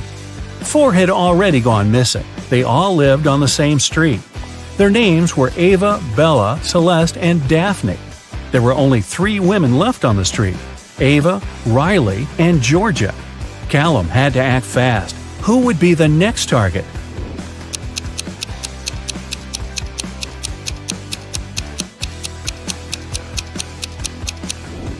The women are getting kidnapped in alphabetical order: A, B, C, D. The next target will be Ava. Mr. Coleman's mansion was robbed while he was on vacation. He immediately called Detective Callum. Everyone who had been to the house got interrogated. Sydney, his sister, said she'd gone to the house a couple of times to find some papers on Mr. Coleman's desk. Samantha, the gardener, said she'd come every week to water the plants. Asher, the cleaner, said he'd come every Friday to clean the house. Callum found all 3 of their fingerprints on Mr. Coleman's desk. He now knew exactly who the robber was. Who?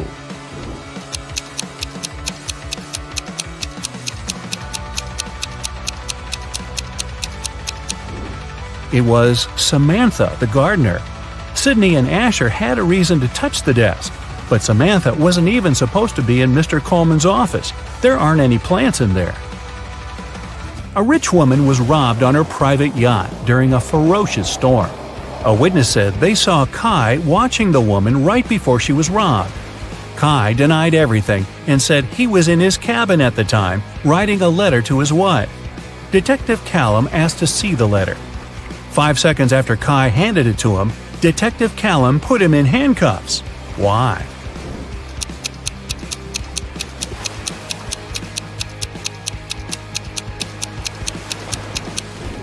Kai said he wrote the letter during the storm. There's no way his writing could be this neat when the entire yacht was swaying around like crazy. Logan, a young businessman, was poisoned in his house. Detective Callum was on the scene. Pretty soon he had 3 suspects. Logan's girlfriend, Michaela. She said she hadn't seen him that day because she was busy at work. Next, there was his business partner, Rob. Rob said they'd had an argument and they both got pretty angry, but he hadn't poisoned Logan. The last suspect was Blair, the driver. She said she wouldn't know how to poison someone even if she wanted to. Who should Detective Callum arrest?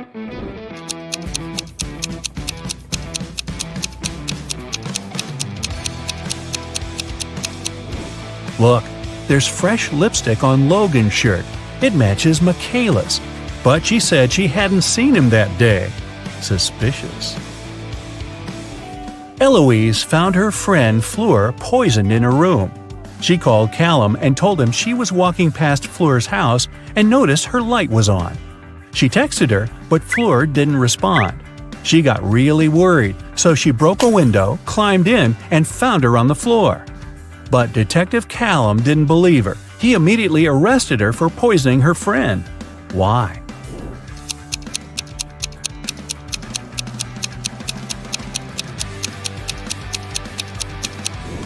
Eloise said she broke a window to get in.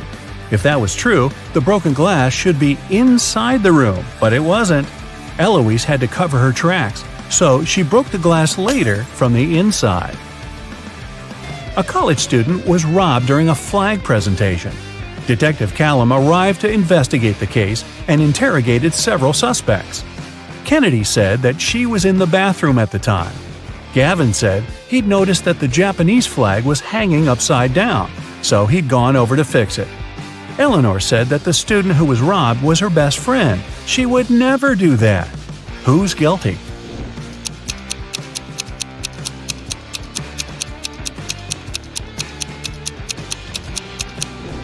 It's Gavin. He said that the Japanese flag was hanging upside down. But that flag looks the same either way. He's lying. Jacob's girlfriend Nicole loved riddles. One day she was on a business trip to France. She called Jacob and told him it was her relative's birthday. "Could you go and congratulate them, please?" When the guy asked her which relative he had to visit, Nicole answered, "It's the daughter of the only son of my grandfather." Who is this mysterious relative Jacob is asked to congratulate?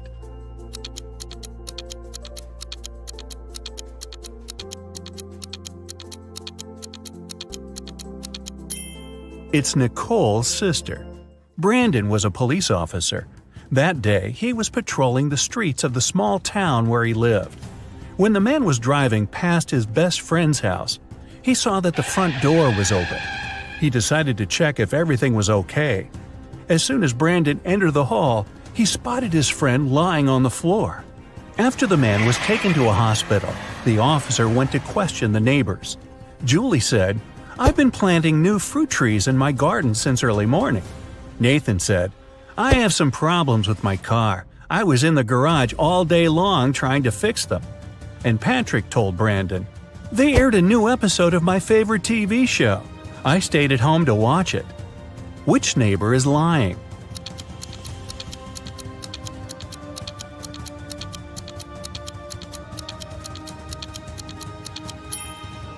Nathan. His hands and gloves are spotless. It wouldn't be possible if he had been repairing his car. This means he's lying. Ms. Lopez took her students to an art museum. Half an hour into the excursion, a worried museum worker approached the professor. He told Ms. Lopez one of the exhibits, a precious vase, had been damaged. The culprit could be no one else but one of the students. Only 3 of them came close to the vase, but who ruined it? Maria said, "After I looked at the vase, I noticed my makeup was smudged, so I went straight to the bathroom." Anthony said, "I didn't touch the exhibit. After looking at it, I went to the next room to see the dino skeleton." And Nathan said he had been following Ms. Lopez taking notes. One of these students is lying, but who?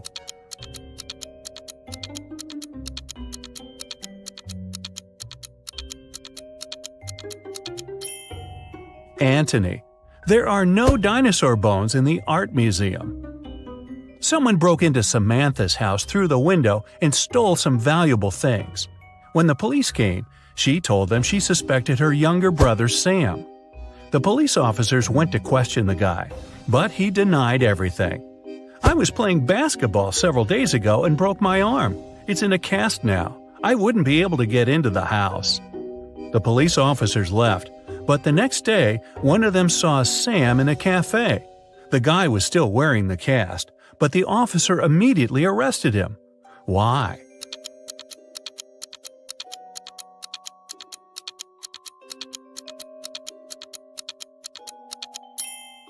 When the police visited Sam, the guy had the cast on his right arm. Now, it was on his left arm. Look at these 2 families having dinner. One is munching on pizzas with different yummy toppings. The other is having steaks and vegetables. Can you figure out which family is poorer?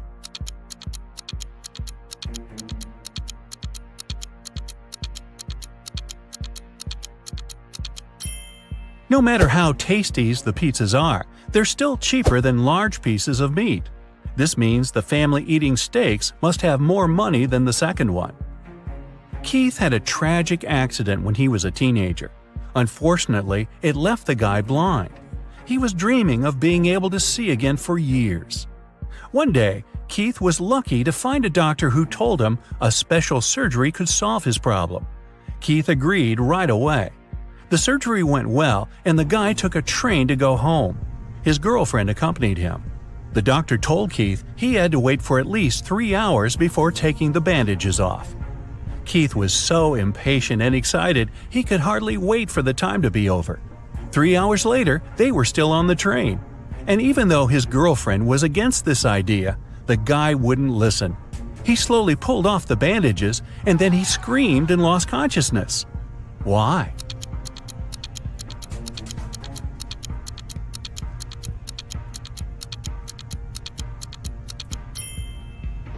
When Keith opened his eyes, the train was going through a dark tunnel. The poor guy thought he was still blind and fainted. To pass an exam, Dennis has to solve a riddle. 2 plus 2 is the same as 2 times 2. Find a set of 3 whole numbers whose sum will be the same as their total when multiplied. Dennis gave the right answer almost immediately.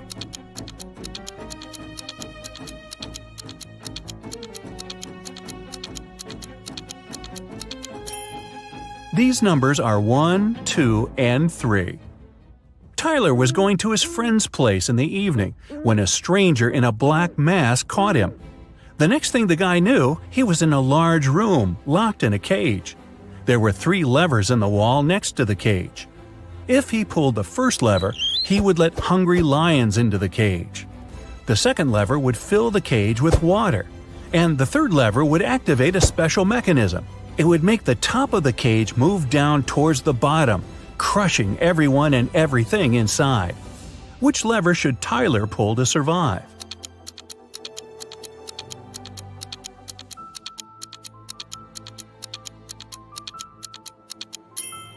His only choice is the second lever. All the water will flow out through